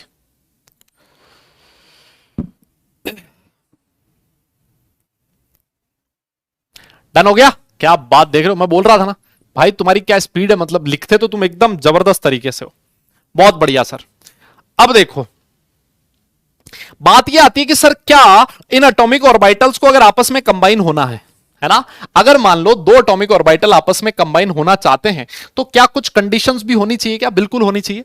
कंडीशंस लगभग वैसी ही है जैसे कि ऑर्बिटल वाली थी, है ना। ऑर्बिटल्स की जब आपस में ओवरलैपिंग होती थी ना, तो जो कंडीशंस थी लगभग वही कंडीशंस हैं यहां पर भी। देखो पहली कंडीशन क्या है, लिखता है कि जो कंबाइनिंग एटॉमिक ऑर्बिटल है उनकी एनर्जी लगभग सेम होनी चाहिए, है ना। सेम सिमेट्री होनी चाहिए about the internuclear axis. Same symmetry का मतलब क्या हो गया, जैसे मान लो 1s है, ये 1s ऑर्बिटल के साथ कंबाइन हो सकता है, कोई दिक्कत नहीं है ना। लेकिन मान लो एक px ऑर्बिटल है, वो py ऑर्बिटल के साथ कंबाइन होना चाहे तो ये चीज पॉसिबल नहीं है। सिमेट्री का मतलब ये है px px के साथ हो सकता है, py py के साथ हो सकता है, कोई दिक्कत नहीं है, ठीक है। अब ये आपस में जो एटॉमिक ऑर्बिटल आपस में कंबाइन हुए हैं उनका ओवरलैपिंग भी अच्छे से होना चाहिए, और वो ओवरलैपिंग तभी पॉसिबल होगा जब सिमेट्री होगी px px के साथ, py py के साथ, pz pz के साथ। px जो होगा वो py के साथ ओवरलैप नहीं करेगा, py जो होगा वो pz के साथ ओवरलैप नहीं करेगा। तो सर ये तीन कंडीशंस है, ये कंडीशंस बिल्कुल लगभग वैसी है जैसी कि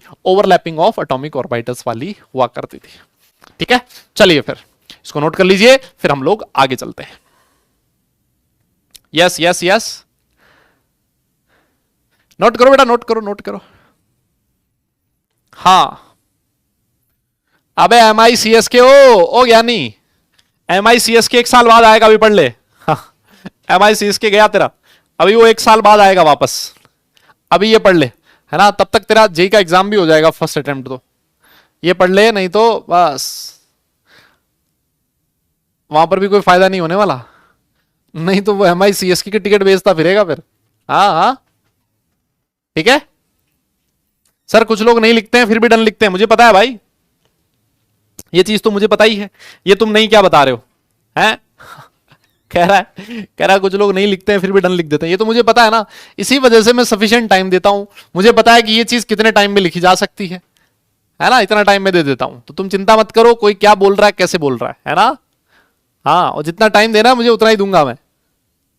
यस यस, हाँ जी हाँ जी, डन लिखो बेटा, डन लिखो फटाफट से। कुछ लोग हैं ईमानदार भाई, थोड़ी बहुत ईमानदारी भी बची है अभी दुनिया में ना, ऐसा नहीं है कि सारे के सारे ही, मतलब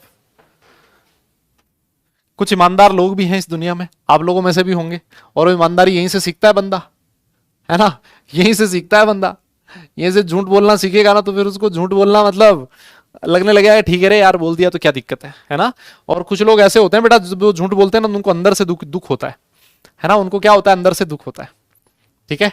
आइए अब मैं आपके सामने और थ्योरी की 2 बड़ी बड़ी स्लाइड लिखने जा रहा हूं, है ना। थ्योरी की 2 बड़ी बड़ी स्लाइड लिखने जा रहा हूं, ठीक है। तो आइए देख लेते हैं। ये बहुत ऐसी चीज है जो हम लोगों ने लिख रखी है ना। इसमें से कुछ चीजें ऐसी है जो हम लोगों ने लिख रखी है। देखो क्या कह रहा है, इसमें से कुछ पॉइंट मैं आपको पहले समझा देता हूं बेटा। ये सबसे पहले इस वाले पॉइंट को समझो, सबसे पहले इस वाले पॉइंट को समझो। ये पॉइंट क्या कह रहा है, they are formed by the additive effect of the atomic orbitals. Additive effect का मतलब क्या हो गया, एडिटिव इफेक्ट का मतलब यहां पर है कंस्ट्रक्टिव इंटरफेरेंस। यहां पर एडिटिव ऐड हो रहे थे ना बेटा, वो कंस्ट्रक्टिव इंटरफेरेंस से मतलब है, ठीक है। कंस्ट्रक्टिव इंटरफेरेंस से मतलब है, और कहता है कि जो एम्पलीट्यूड होगा ना नए वाले वेव का, वो क्या होगा, साई ए प्लस साई बी के इक्वल होगा, बिकॉज कंस्ट्रक्टिव इंटरफेरेंस हो रहा था। ये चीज हम लोग पढ़ चुके हैं ना, ये चीज मैं आपको समझा चुका हूं। अच्छा एक चीज और देखो, ये वाला पॉइंट भी हम लोगों ने पढ़ लिया था कि जो बॉन्डिंग मॉलिक्यूलर ऑर्बिटल होता है उसकी स्टेबिलिटी ज्यादा होती है। यस, उसकी स्टेबिलिटी ज्यादा होती है किसके कंपैरिजन में, कंबाइनिंग एटॉमिक ऑर्बिटल के कंपैरिजन में। हम लोगों ने बात करी थी कि बॉन्डिंग मॉलिक्यूलर ऑर्बिटल की एनर्जी कम होगी तो स्टेबिलिटी ज्यादा होगी, एंटी बॉन्डिंग का जस्ट ऑपोजिट होता था। Clear, all right. तो ये वाला पॉइंट भी हम लोग पढ़ चुके हैं। हम लोगों ने ये बात करी थी, एक पॉइंट देखो ये वाला लिखा है, the electrons present in the bonding molecular orbital result in the attraction between the 2 atoms. अगर आपका इलेक्ट्रॉन बॉन्डिंग मॉलिक्यूलर ऑर्बिटल में फिल होगा तो उससे स्टेबिलिटी बढ़ेगी, और बेटा स्टेबिलिटी तभी बढ़ती है, स्टेबिलिटी तभी बढ़ती है जब अट्रैक्शन बढ़ता है। यस, तो इसी वजह से लिखा है इसने, the electrons present in the bonding molecular orbitals results in the attraction between the two atoms. Because electron bonding में जा रहा है अगर, तो वो स्टेबिलिटी को बढ़ाएगा, बॉन्डिंग वाले की एनर्जी कम होती है, स्टेबिलिटी बढ़ रही है, इसका मतलब स्टेबिलिटी बढ़ रही है, इसका मतलब एटम्स के बीच अट्रैक्शन भी इंक्रीज करेगा। इस वाले पॉइंट का मतलब ये है। क्लियर? बहुत बढ़िया, वेरी गुड वेरी गुड। इसमें जो सबसे पहला पॉइंट लिखा है, इसमें जो सबसे पहला पॉइंट लिखा है, लिखता है the probability of finding the electron in the internuclear region of the bonding molecular orbital is greater than that of the combining atomic orbitals. इस पॉइंट का क्या मतलब है? इस पॉइंट का क्या मतलब है, अभी सिर्फ इस वाले पॉइंट का मैं मतलब समझाता हूं, फिर इसको मैं डायग्रामेटिकली जब समझाऊंगा ना, तब उससे आपको और ज्यादा डिटेल में चीज समझ में आएगी। लिखता है इस पॉइंट का मतलब यह है कि मॉलिक्यूलर ऑर्बिटल में, जैसे मान लो दो एटॉमिक ऑर्बिटल आपस में कंबाइन हुए, इसका मतलब दो मॉलिक्यूलर ऑर्बिटल हैं तो उसके पास दो एटॉमिक ऑर्बिटल है, मतलब दो न्यूक्लियस रहे होंगे, दो अलग अलग एटम है मान लो, है ना, दो एटम के एटॉमिक ऑर्बिटल आपस में कंबाइन हो रहे हैं, दो न्यूक्लियस है। तो जो इलेक्ट्रॉन मिलने की प्रोबेबिलिटी है मॉलिक्यूलर ऑर्बिटल में, इलेक्ट्रॉन मिलने की प्रोबेबिलिटी कहां पर होगी? दोनों एटम के न्यूक्लियस के बीच में। इंटर न्यूक्लियर रीजन आपको लिखा हुआ दिख रहा होगा, इंटर न्यूक्लियर रीजन। एक एटम का न्यूक्लियस ये रहा, एक एटम का न्यूक्लियस ये रहा। अगर ये बॉन्डिंग मॉलिक्यूलर ऑर्बिटल है तो आपको इलेक्ट्रॉन मिलने की प्रोबेबिलिटी कहां ज्यादा मिलेगी? इन दोनों न्यूक्लियस के बीच में, यहां पर। और अगर आपका एंटी बॉन्डिंग मॉलिक्यूलर ऑर्बिटल होगा तो इलेक्ट्रॉन आपको एटॉमिक ऑर्बिटल्स के बीच, इन न्यूक्लियस के बीच में बहुत कम मिलेगा। आपका एटॉमिक ऑर्बिटल, आपका जो इलेक्ट्रॉन होंगे वो एटॉमिक ऑर्बिटल्स में, इस मॉलिक्यूलर ऑर्बिटल में जो न्यूक्लियस है उससे दूर की तरफ होंगे। इसको मैं अभी डायग्राम के थ्रू समझाऊंगा। इसको अगर आप सिंपल शब्दों में समझो, इसको अगर आप सिंपल शब्दों में समझो, फर्स्ट पॉइंट का मतलब तो वो सिर्फ इतना सा है कि बॉन्डिंग मॉलिक्यूलर ऑर्बिटल में इलेक्ट्रॉन दो न्यूक्लियस के बीच में मिलेगा। इलेक्ट्रॉन मिलने की जो प्रोबेबिलिटी होगी, इलेक्ट्रॉन मिलने की जो प्रोबेबिलिटी होगी वो कहां होगी? इंटर न्यूक्लियर रीजन में होगी, मतलब दो न्यूक्लियस के बीच वाले रीजन में होगी। ठीक है, एक बार के लिए इस वाले पॉइंट को आप नोट करो, फिर उसके बाद हम लोग बात करेंगे। और जो आपके बॉन्डिंग मॉलिक्यूलर ऑर्बिटल है उसको इस तरह से दिखाया जा सकता है, sigma pi delta. In sigma pi के बारे में हम लोग पढ़ेंगे। ये जो डेल्टा है ये हमारे सिलेबस का पार्ट नहीं है, इसको हम लोग बात नहीं करेंगे। एक बार के लिए ये वाला पॉइंट लिखो, 3-4 पॉइंट है आपकी स्क्रीन पर, बाकी सारे पॉइंट्स हम पढ़ चुके हैं हम लोग। इस वाले पॉइंट को डायग्राम के थ्रू समझाऊंगा ना, तो आपको और ज्यादा डिटेल में समझ में आएगा। हाँ जी बेटा, लिखना है ये चीज। इसमें मैंने बोला था ना थोड़ी सी, इसमें मैंने बोला था ना थोड़ी सी थ्योरी ज्यादा है शुरू वाले पार्ट में, है ना, थोड़ी सी थ्योरी ज्यादा, तो वो थ्योरेटिकल वाला पोर्शन चल रहा है। एक स्लाइड और आएगी जिसमें काफी सारी थ्योरी मिलेगी आपको, फिर तो उसके बाद आपको ज्यादा थ्योरी नहीं मिलने वाली है। ठीक है ना? हाँ, आराम से लिखो बेटा, लिखो लिखो लिखो, अरे लिखो भाई। लो मैं साइड में हो गया यार, तुम कहो तो मतलब पूरा ही साइड में हट जाऊं। लो हट गया यार, हट गया हो गया दादा, हट गया, साइड में हो गया। कोई कह रहा मैं नहीं लिखूंगा, बेटा कोई बात नहीं, मत लिखो, ऐसी क्या बात है, नाराज क्यों हो रहे हो, लेकिन मत लिखो, ठीक है? हाँ, नाराज क्यों हो रहे हो यार? हाँ मत लिखो यार, चलो चलो।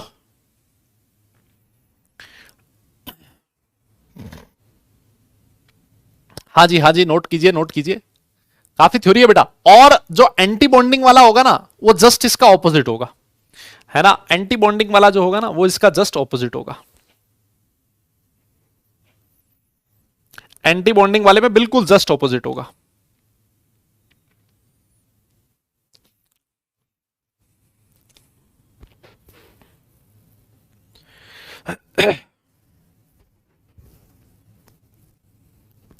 वाह, क्या पक्का? ईमानदारी से बोलो यार, मतलब ऐसे झूठ मत बोलना। लिख लिया क्या? सोच लो यार, पक्का लिख लिया मतलब? क्या बात कर रहे हो, इतनी इतनी स्पीड बढ़ गई तुम्हारी? आपकी कसम, साला कसम भी मेरी खा रहे हो बे। देख रहे हो भाई, फिर तो मुझे बिल्कुल भरोसा नहीं है।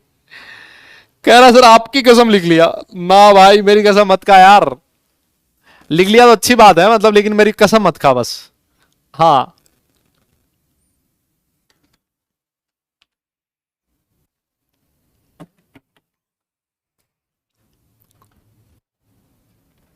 डन डन, क्या बात, बहुत ही बढ़िया। चलिए चलिए चलिए चलिए फिर, ठीक है आओ देखें। अब एंटी बॉन्डिंग वाले में एंटी बॉन्डिंग की कैरेक्टरिस्टिक्स देख लेते हैं। एंटी, ये नॉन बॉन्डिंग किसने लिखा है भाई? अबे ये एंटी बॉन्डिंग है, कह रहा non bonding. Anti bonding molecular orbitals की हम लोग बात कर लेते हैं। ये जस्ट ऑपोजिट है बॉन्डिंग वाले का। सबसे पहला पॉइंट वहां पर ये था कि जो प्रोबेबिलिटी ऑफ फाइंडिंग होती है वो इंटरन्यूक्लियर रीजन में बढ़ती है, यहां पर probability of finding the electron in the internuclear region decreases. सबसे पहला पॉइंट जस्ट ऑपोजिट, यस। दूसरा पॉइंट देखो, the electrons present in the ABMO anti bonding molecular orbital results in the repulsion between the two atoms. अरे भैया simple सी बात है, repulsion होगा तभी तो स्टेबिलिटी कम होगी और एनर्जी बढ़ेगी, है ना। Just opposite second point, they have higher energy because of the repulsion forces and lower stability. ये हम लोग पहले ही बात कर चुके हैं। और ये कैसे बनते हैं बेटा? सर ये लिखा है सब्ट्रैक्टिव इफेक्ट। सब्ट्रैक्टिव इफेक्ट का मतलब डिस्ट्रक्टिव इंटरफेरेंस, डिस्ट्रक्टिव इंटरफेरेंस, ठीक है। और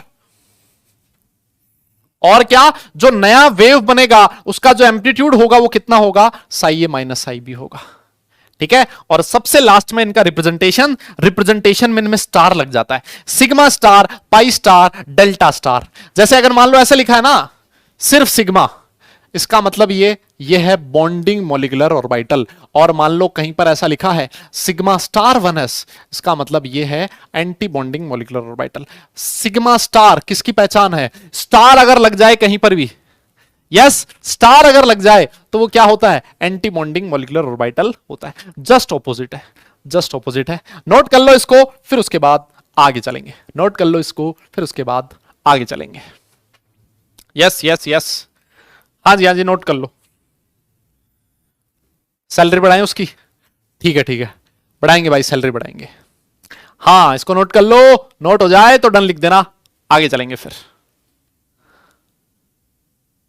पीपीटी बनाने वाले को पेमेंट नहीं मिल, नहीं भाई पेमेंट का काम तो एकदम फर्स्ट क्लास है इधर, पेमेंट मिल जाता है महीना पूरा होने से पहले। पेमेंट का कोई टेंशन नहीं है, पेमेंट का टेंशन नहीं है भाई, पेमेंट मिल जाता है। हाँ तो बड़ी टेंशन हो रही है उसकी, उसकी सैलरी काटनी पड़ेगी मुझे लग रहा है ऐसा, है ना। डन डन, अरे नोट करियो भाई। तुम यार मेरी बातें कम सुना करो एक तो। अब जैसे तुम लिख रहे हो ना, तो मेरे पास तो कोई काम नहीं है, तो मैं तो बातें करूंगा तुमसे, है ना। तो तुम तब लिखते रहा करो, ठीक है। हाँ तब तुम लिखते रहा करो, ठीक है। कुछ समझ नहीं आ रहा, ये हुई ना बात, ये हुई बात। ये है वो पैराशूट, अभी भी उतरे हो बेटा, लग रहा है ना। अभी अभी उतरे हो बेटा, कहां से उतरे हो? उड़ान कहां से भरी थी? जल्दी बताओ, अरे जल्दी बताओ पैराशूट वाले उम्मीदवार, कहां से उड़ान भरे हो? हमारी कितनी है बेटा? सैलरी नहीं पूछनी चाहिए किसी से, तुम्हें बताइए ना, सैलरी और उम्र नहीं पूछनी चाहिए। अब तुम समझ गए हो सैलरी किससे नहीं पूछनी चाहिए और उम्र किससे नहीं पूछनी चाहिए। इतने समझदार तो तुम हो, है ना। अभी बताने की जरूरत थोड़ी ना है तुम्हें। यस, लिख लिया। चलो जी आगे चलते हैं बेटा। अब हम लोग आगे चलते हैं। ये बेटा कैरेक्टरिस्टिक्स की बात हो गई, है ना, ये कैरेक्टरिस्टिक्स की बात होगी। अब हम लोग ये देखते हैं कि सिग्मा और पाई का मतलब क्या है, ठीक है। सिग्मा और पाई का मतलब क्या है? देखो ये रहा, टाइप्स ऑफ मॉलिक्यूलर ऑर्बिटल्स की हम लोग बात कर रहे हैं, है ना। टाइप्स ऑफ मॉलिक्यूलर ऑर्बिटल्स की हम लोग बात कर रहे हैं बेटा। जो मॉलिक्यूलर ऑर्बिटल होते हैं, एक होता है सिग्मा टाइप, एक होता है पाई टाइप और एक होता है डेल्टा टाइप। हम लोग डेल्टा के बारे में बात नहीं करेंगे, हम लोग डेल्टा के बारे में बात नहीं करेंगे, ठीक है ना। तो ये वाला पॉइंट तो पहले ही हट गया। इसमें देखो ये वाली जो पॉइंट लिखा हुआ है, एक बार ईमानदारी से बताओ, एक बार ईमानदारी से बताओ, क्या इस वाले पॉइंट का मतलब तुम्हें समझ में आया? क्या लिखता है? The sigma molecular orbitals are symmetrical around the bond axis while pi molecular orbitals are not symmetrical. क्या तुम्हें इसका मतलब समझ में आया? क्या ये सिग्मा और पाई को उसी तरह से रिलेट करके देखो, जैसे सिग्मा बॉन्ड होता था, जैसे पाई बॉन्ड होता था, बिल्कुल वैसा ही बिल्कुल वैसा ही है, सिग्मा मॉलिक्यूलर ऑर्बिटल और पाई मॉलिक्यूलर ऑर्बिटल। ईमानदारी से बताओ, क्या इस पॉइंट का मतलब तुम्हें समझ में आ गया क्या? हाँ जी, हाँ हाँ हाँ, जल्दी बोलो जल्दी बोलो, क्या ये वाला पॉइंट तुम्हें समझ में आया क्या? ना ही समझ में आया, मुझे पता ही था नहीं समझ में आएगा। अरे मुझे पता ही था नहीं समझ में आएगा, है ना है ना है ना है ना है ना। हाँ भाई मुझे पता था बिल्कुल नहीं समझ में आएगा। देखो याद करो, याद करो, आपका सिग्मा बॉन्ड को याद करो, सिग्मा बॉन्ड, सिग्मा बॉन्ड तुम्हें पुकार रहा आज। सिग्मा बॉन्ड कैसे बनता था सर? सिग्मा बॉन्ड बनता था एटॉमिक ऑर्बिटल्स के हेड ऑन ओवरलैपिंग से। ये इंटरन्यूक्लियर एक्सिस थी, ये इंटरन्यूक्लियर एक्सिस थी, यहां पर एक एटॉमिक ऑर्बिटल आता था, ये एटॉमिक ऑर्बिटल और आता था, दो एटॉमिक ऑर्बिटल्स इस इंटरन्यूक्लियर एक्सिस पे ही आपस में एक दूसरे से ओवरलैप करते थे। तो जो इलेक्ट्रॉन डेंसिटी थी सर वो इंटरन्यूक्लियर एक्सिस पे ही प्रेजेंट होती थी। लेकिन अगर अगर पाई बॉन्ड की बात करो, पाई बॉन्ड की बात करो तो आपके जो एटॉमिक ऑर्बिटल्स है वो कैसे ओवरलैप करते थे sir? Side wise, side wise इस तरह से, है ना सर। यहां पर जो इलेक्ट्रॉन डेंसिटी थी, यहां पर जो इलेक्ट्रॉन डेंसिटी थी वो सर आधी प्लेन से ऊपर होती थी और आधी प्लेन से नीचे होती थी। याद आया कुछ कुछ? कुछ कुछ याद आया?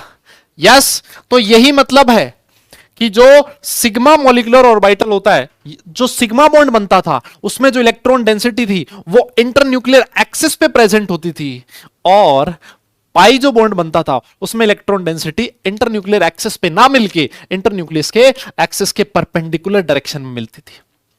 यस यस यस, क्लियर है? ये वाला पॉइंट समझ में आया? अब देखो, अब मैं आपको कुछ रिप्रेजेंटेशन सिखाने वाला हूं, है ना, कि बॉन्डिंग मॉलिक्यूलर ऑर्बिटल को किस तरह से रिप्रेजेंट किया जाता है, एंटी बॉन्डिंग मॉलिक्यूलर ऑर्बिटल को किस तरह से रिप्रेजेंट किया जाता है। ये रिप्रेजेंटेशन है, ऐसे ही होते हैं, आपको यही ध्यान में रखना है, ठीक है? उसको उसी तरीके से ध्यान में रखना है। कोई ये बोल दे कि सर ये ऐसे कैसे बना दिया, तो बेटा ये ऐसे ही तरीका होता है बनाने का, ठीक है? इसीलिए ऐसे बनाया है। क्लियर? आइए जनाब, सबसे पहले मैं सिग्मा मॉलिक्यूलर ऑर्बिटल को रिप्रेजेंट करने का तरीका आपको सिखाने वाला हूं। देखो, जैसे मान लो आपका यह है 1s ऑर्बिटल, है ना, ये एक 1s एटॉमिक ऑर्बिटल है, इसका न्यूक्लियस ये रहा, और इसका कॉम्बिनेशन हो रहा है किसके साथ? दूसरे 1s के साथ, ठीक है? दो एटॉमिक ऑर्बिटल आपस में कंबाइन हो रहे हैं। क्या लग रहा है, ये एटॉमिक ऑर्बिटल का कॉम्बिनेशन किस तरह का दिख रहा है तुम्हें?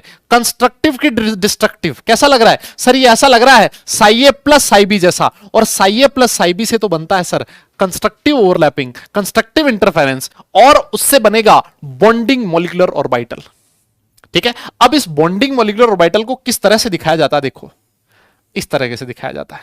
ये बड़ा हो गया रीजन, है ना, ये वाला पार्ट कैसा हो गया? बड़ा हो गया। यहां पर देखो, एक न्यूक्लियस ये रहा और एक न्यूक्लियस ये रहा। Yes yes. और जो आपको इलेक्ट्रॉन मिलेगा, देखो एस ऑर्बिटल को हम लोग हमेशा प्लस से ही दिखाते हैं, ये तुम्हें पता ही है ना, हम लोग इसको प्लस से ही दिखाते हैं। तो यहां पर देखो, ये तरीका है किसको दिखाने का? ये तरीका है बॉन्डिंग मॉलिक्यूलर ऑर्बिटल को दिखाने का।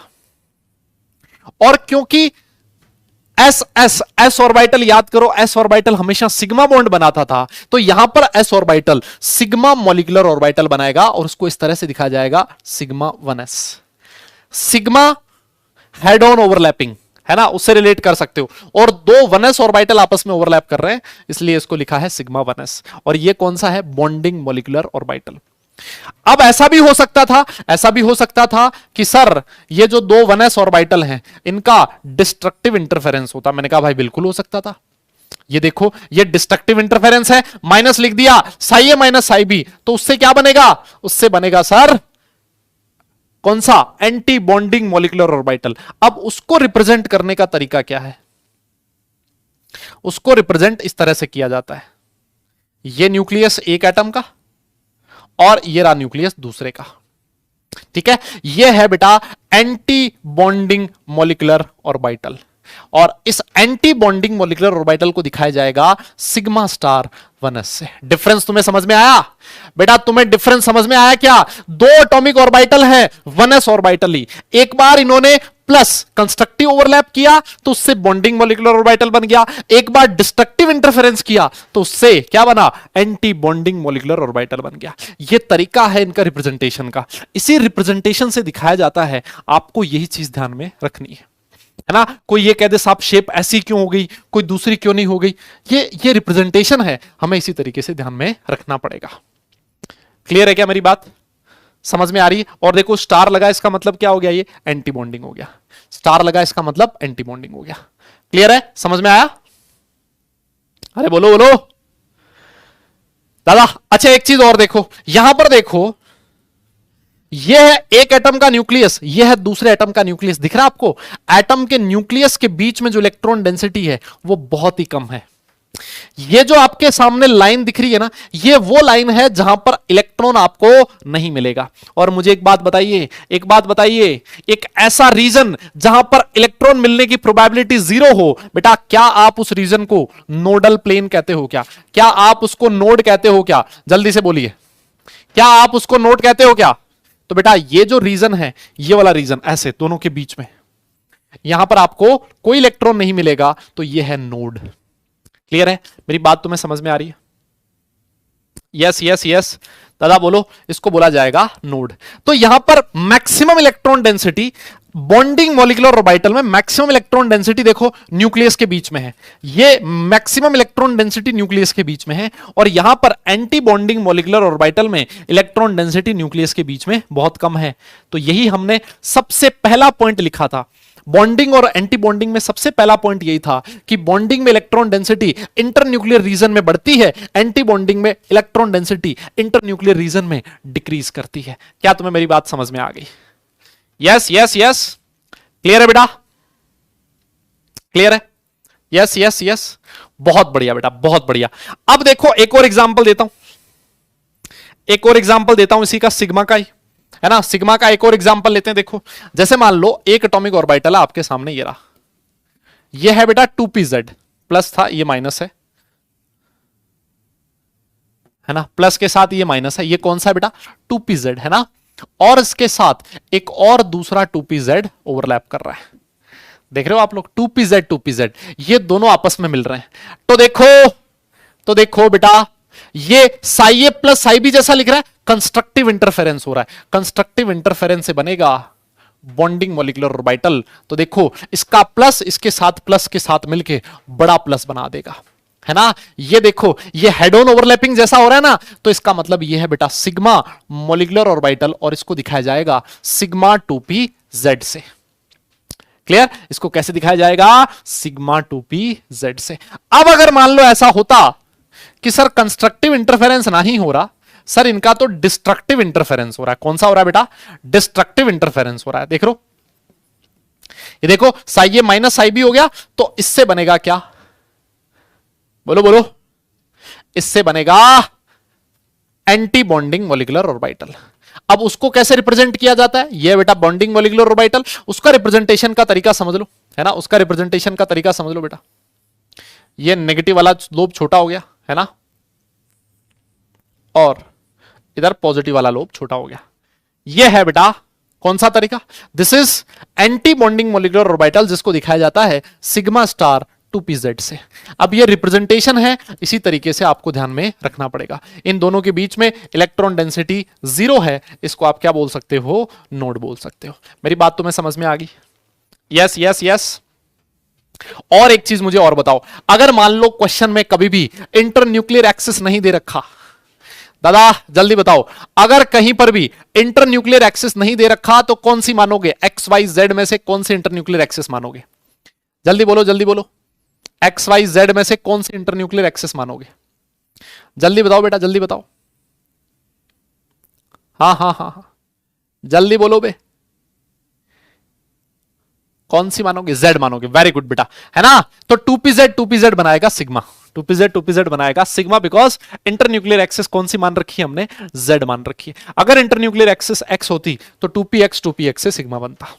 क्लियर है, इसको नोट कर लो, इसको नोट कर लो बेटा, इसको नोट कर लो फटाफट। हो गया हो गया हो गया, है ना। अब हम लोग आगे चलते हैं और बात करते हैं पाई मॉलिक्यूलर ऑर्बिटल की। पाई कैसे बनेगा सर? साइड वाइज ओवरलैपिंग से बनेगा, है ना। तो आ जाइए, जैसे मान लो ये है plus minus plus minus, sir ये है 2px, सर ये भी है 2px, दोनों साई ए प्लस साई बी, सर ये कंस्ट्रक्टिव इंटरफेरेंस है, तो इससे बनेगा बेटा, इससे बनेगा बॉन्डिंग मॉलिक्यूलर ऑर्बिटल, प्लस और माइनस, है ना। प्लस प्लस मिलके बड़ा प्लस, माइनस माइनस मिलके बड़ा माइनस, ठीक है जी। और इसको रिप्रेजेंट किया जाएगा पाई 2p x से, और ये है बेटा बॉन्डिंग मॉलिक्यूलर ऑर्बिटल, और ये है वो वाला रीजन जहां पर इलेक्ट्रॉन डेंसिटी 0 है। सर आप इसको क्या बोल सकते हो? नोड बोल सकते हो, यस नोड बोल सकते हो। और देखो मान लो ये तो कंस्ट्रक्टिव था, सर अगर डिस्ट्रक्टिव इंटरफेरेंस हुआ फिर वो भी देख लेते हैं भाई, ऐसे क्या चक्कर है। यहां पर माइनस लिखा है, प्लस माइनस, सर ये लो 2px, सर ये डिस्ट्रक्टिव इंटरफेरेंस है, और डिस्ट्रक्टिव इंटरफेरेंस में कहानी थोड़ी इस तरह से चेंज होती है।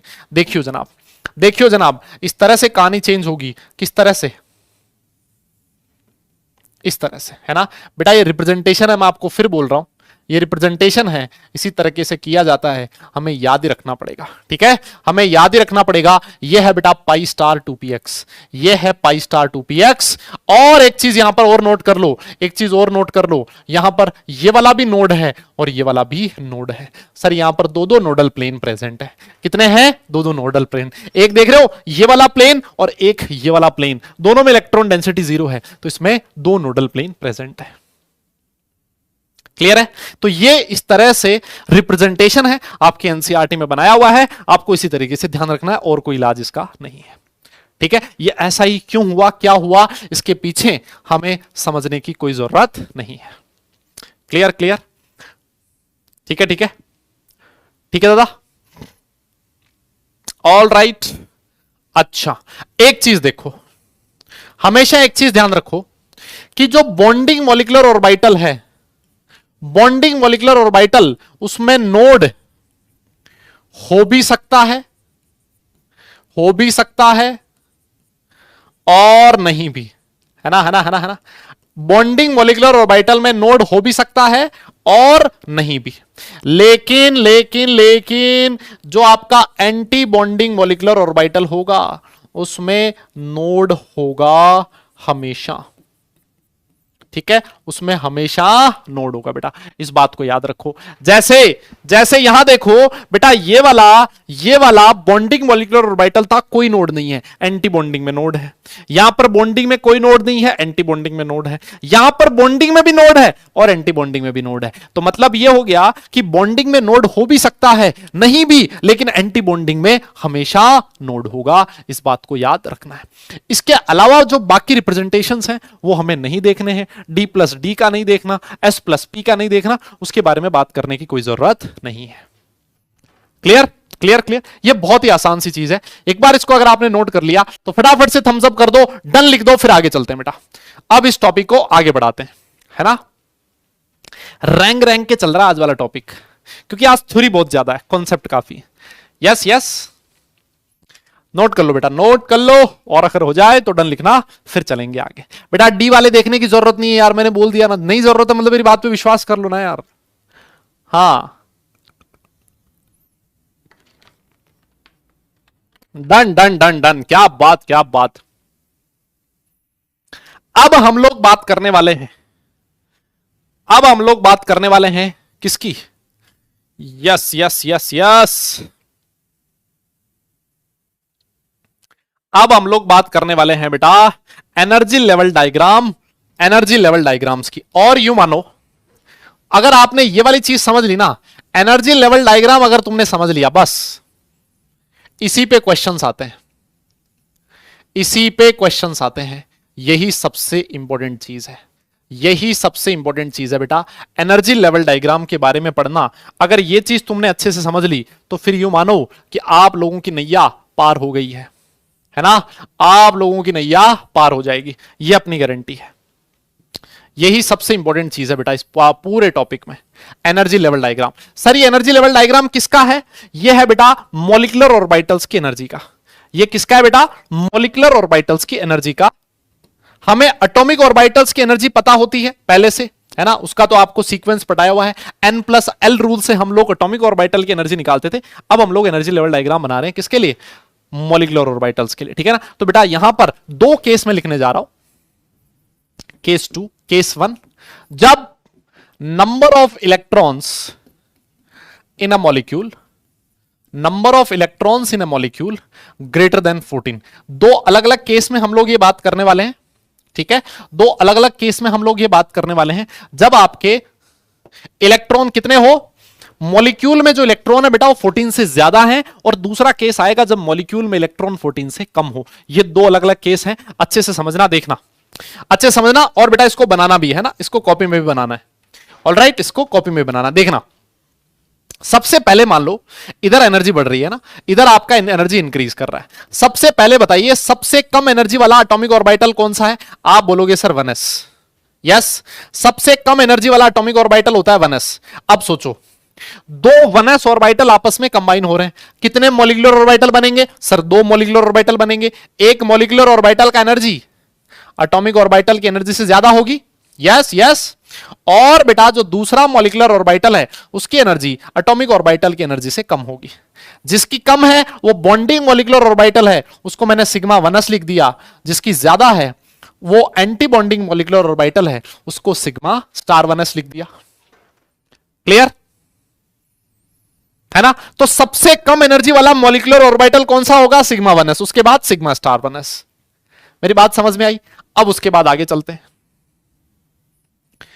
उसके बाद 1s के बाद एटॉमिक ऑर्बिटल में एनर्जी किसकी आती है, सर 2s की। तो मान लेते हैं दो 2s एटॉमिक ऑर्बिटल आपस में कंबाइन हुए, ठीक है, तो सर कितने मॉलिक्यूलर ऑर्बिटल बनेंगे, दो, एक की एनर्जी कम, एक की एनर्जी ज्यादा, ठीक है। तो सर जिसकी कम वो होगा बॉन्डिंग, उसको लिखोगे सिग्मा 2s, क्योंकि s हमेशा सिग्मा बनाता है, और जिसकी ज्यादा वो होगा सिग्मा स्टार 2s। मेरी बात समझ में आई, यहां तक कोई दिक्कत नहीं है। अब सर इसके बाद ये ना इसके ऊपर बनना चाहिए जो मैं इधर बना रहा हूं ना, सुनियो सुनियो दादा, ये जो मैं इधर बना रहा हूं ना वो इसके ऊपर बनना चाहिए, लेकिन इसके ऊपर हमारे पास जगह नहीं है। अगर आपके पास कॉपी में जगह है तो आप इसके ऊपर बना लेना इस चीज को, और अगर जगह नहीं है तो फिर इसको साइड में बना सकते हो, आपकी श्रद्धा है, आपकी मर्जी है, ठीक है ना। अब देखो 2s के बाद किसकी एनर्जी आती है, आप बोलोगे सर 2s के बाद एनर्जी आती है 2p की। ये रहा आपका 2p, ये रहा आपका 2p, ठीक है। दो 2p ऑर्बिटल आपस में कंबाइन हो रहे हैं। अब 2p में टोटल कितने ऑर्बिटल हैं, सर 3 और 3 6, टोटल 6 एटॉमिक ऑर्बिटल्स आपस में कंबाइन हो रहे हैं। तो इसका मतलब 6 मॉलिक्यूलर ऑर्बिटल बनेंगे। 6 में से 3 मॉलिक्यूलर ऑर्बिटल की एनर्जी जो होगी इनकी एनर्जी से ज्यादा होगी, और जो 3 मॉलिक्यूलर ऑर्बिटल्स हैं उनकी एनर्जी इनकी एनर्जी से, एटॉमिक ऑर्बिटल की एनर्जी से कम होगी। ठीक है ठीक है ठीक है। अबे अभी कौन सी क्लास एंड, नहीं नहीं चुप रहो, नहीं तो 10 मिनट और ले जाऊंगा। हाँ क्लास एंड करने की बात मत किया करो तुम। देखो जी ऐसे होती है एनर्जी, और इस तरह से सुनियो ये क्या है, क्या है सर, सर सबसे कम एनर्जी जो होगी ना वो होगी सिग्मा 2p z की। सर यहां पर मैंने माना है कि जो z एक्सिस है, जो z एक्सिस है वो इंटरन्यूक्लियर एक्सिस है, तो इंटरन्यूक्लियर एक्सिस के अलोंग अगर आपस में ओवरलैपिंग हो रही है तो सर सिग्मा बॉन्ड बनेगा, तो सबसे कम एनर्जी होगी इसमें सिग्मा 2pz। अब ये जो दो हैं इनमें से एक है बेटा पाई 2px, क्योंकि जो 2px होगा वो पाई बनाएगा, और एक होगा पाई 2py, पाई 2px और पाई 2py की एनर्जी सेम होगी, ठीक है ना। अभी एक बार आप इस चीज को बनाना डायग्राम को, इसका एप्लीकेशन क्या है ये मैं भी थोड़ी देर में बताऊंगा, ज्यादा भी टेंशन मत लेना ना। सर ये वाला है एंटी बॉन्डिंग, तो सर ये है पाई स्टार 2px, और ये वाला है पाई स्टार 2py, सर इन दोनों की एनर्जी सेम है। और सबसे लास्ट वाला है सिग्मा स्टार 2pz। ये देखो सिग्मा स्टार 2pz, ये है बेटा सिग्मा स्टार 2pz। तो अगर मैं एनर्जी का सीक्वेंस लिखूं, एनर्जी का अगर मैं ऑर्डर लिखूं, देखियो देखियो, अगर मैं एनर्जी का ऑर्डर लिखूं, अगर मैं एनर्जी का बेटा ऑर्डर लिखूं, तो सबसे कम एनर्जी वाला मॉलिक्यूलर ऑर्बिटल कौन सा होगा सर, सिग्मा 1s। देखो फिर उसके बाद इलेक्ट्रॉन किसमें फिल होगा, सर वो होगा सिग्मा स्टार 1s। उसके बाद इलेक्ट्रॉन किसमें फिल होगा, सर वो होगा सिग्मा 2s। उसके बाद किसमें फिल होगा, सर वो होगा सिग्मा स्टार 2s। इसके बाद इलेक्ट्रॉन किस में फिल होगा सर, वो होगा sigma 2p z। Sigma 2p z के बाद इलेक्ट्रॉन किस में जाएगा, वो जाएगा सर पाई 2px। और सर पाई 2px और पाई 2py किसी में भी भेज सकते हो, दोनों की एनर्जी सेम है। इसके बाद इलेक्ट्रॉन किस में जाएगा, पाई स्टार 2px और पाई स्टार 2py। सर इन दोनों की एनर्जी सेम है, किसी में भी भेज सकते हो। और सबसे लास्ट में जो इलेक्ट्रॉन जाएगा सर, वो किस में जाएगा, सिग्मा स्टार 2pz। मैं इसको इधर बना देता हूं, सिग्मा स्टार 2pz। ये वाला ऑर्डर है बेटा, जब आप मॉलिक्यूलर ऑर्बिटल्स में इलेक्ट्रॉन फिल करोगे तो हम इस एनर्जी ऑर्डर को फॉलो करेंगे। जिस बच्चे को ये वाला एनर्जी ऑर्डर याद है वो भाई सारे क्वेश्चंस बड़े आराम से सॉल्व कर लेगा, इस बात की मेरी गारंटी है। ठीक है, ठीक है। तो एक बार के लिए ये वाला जो डायग्राम है पूरा बनाओ, और अगर नोट कर लिया हो तो फिर मुझे बताना। यस यस यस, फटाफट से इसको नोट करो। और बेटा अगर नोट हो गया है तो फिर डन लिख देना, फिर हम लोग आगे चलेंगे। ठीक है, ठीक है बेटा, अगर नोट कर लिया हो तो डन लिख देना, फिर हम लोग आगे चलेंगे।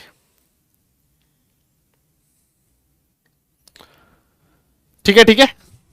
ये डायग्राम का क्रक्स समझ में आया ना तुम्हें, डायग्राम का क्रक्स समझ में आया ना, क्या कहना चाह रहा है ना, क्या कहना चाह रहा है कि सबसे कम एनर्जी होगी सिग्मा 1s, फिर सिग्मा स्टार 1s। ये हमने एनर्जी का सीक्वेंस लिखा है, ये हमने एनर्जी का सीक्वेंस लिखा। अल्टीमेटली आपको एनर्जी का सीक्वेंस याद होना चाहिए। अगर ये सीक्वेंस आपको याद है तो आप लोग 100% क्वेश्चंस कर दोगे एमओटी के, ये मेरी गारंटी है। ये सबसे पहला केस था जब इलेक्ट्रॉन 14 से ज्यादा है। दूसरा केस मैं आपको बताऊंगा जब नंबर ऑफ इलेक्ट्रॉन 14 से कम हो। ठीक है, दूसरा मैं आपको रीजन बताऊंगा जब नंबर ऑफ इलेक्ट्रॉन 14 से कम हो। क्लियर क्लियर क्लियर, नोट कर लिया बेटा। आइए फिर सेकंड केस के बारे में चलते हैं, दूसरे केस के बारे में पढ़ लेते हैं फटाफट से। Case 2, number of electrons in a molecule या तो 14 से कम या फिर 14 के इक्वल, या तो 14 के कम या फिर 14 के इक्वल। यस, अब इसमें आपको जानकर बड़ी ही खुशी होगी, आपको जानकर बड़ी ही खुशी होगी कि 1s और 2s वाला जो रहेगा वो सेम रहेगा, 1s 2s सेम रहेगा, इसलिए मैं उसको नहीं बना रहा हूं। 1s 2s सेम रहेगा, मैं उसको नहीं बना रहा हूं। अब देखो यहां पर आप में से बहुत सारे बच्चे ऐसे भी होंगे जिनको ये भी डाउट होगा, सर 2p के बाद 3s भी तो आएगा, आपने वो नहीं क्यों नहीं कंसिडर किया। बेटा हमारे सिलेबस में सिर्फ 2p तक ही कंसिडर करना है।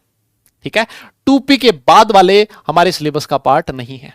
ठीक है, मॉलिक्यूलर ऑर्बिटल सिर्फ हम लोग यहीं तक क्या पढ़ते हैं जब 2p एटॉमिक ऑर्बिटल आपस में कंबाइन हो रहे होते हैं।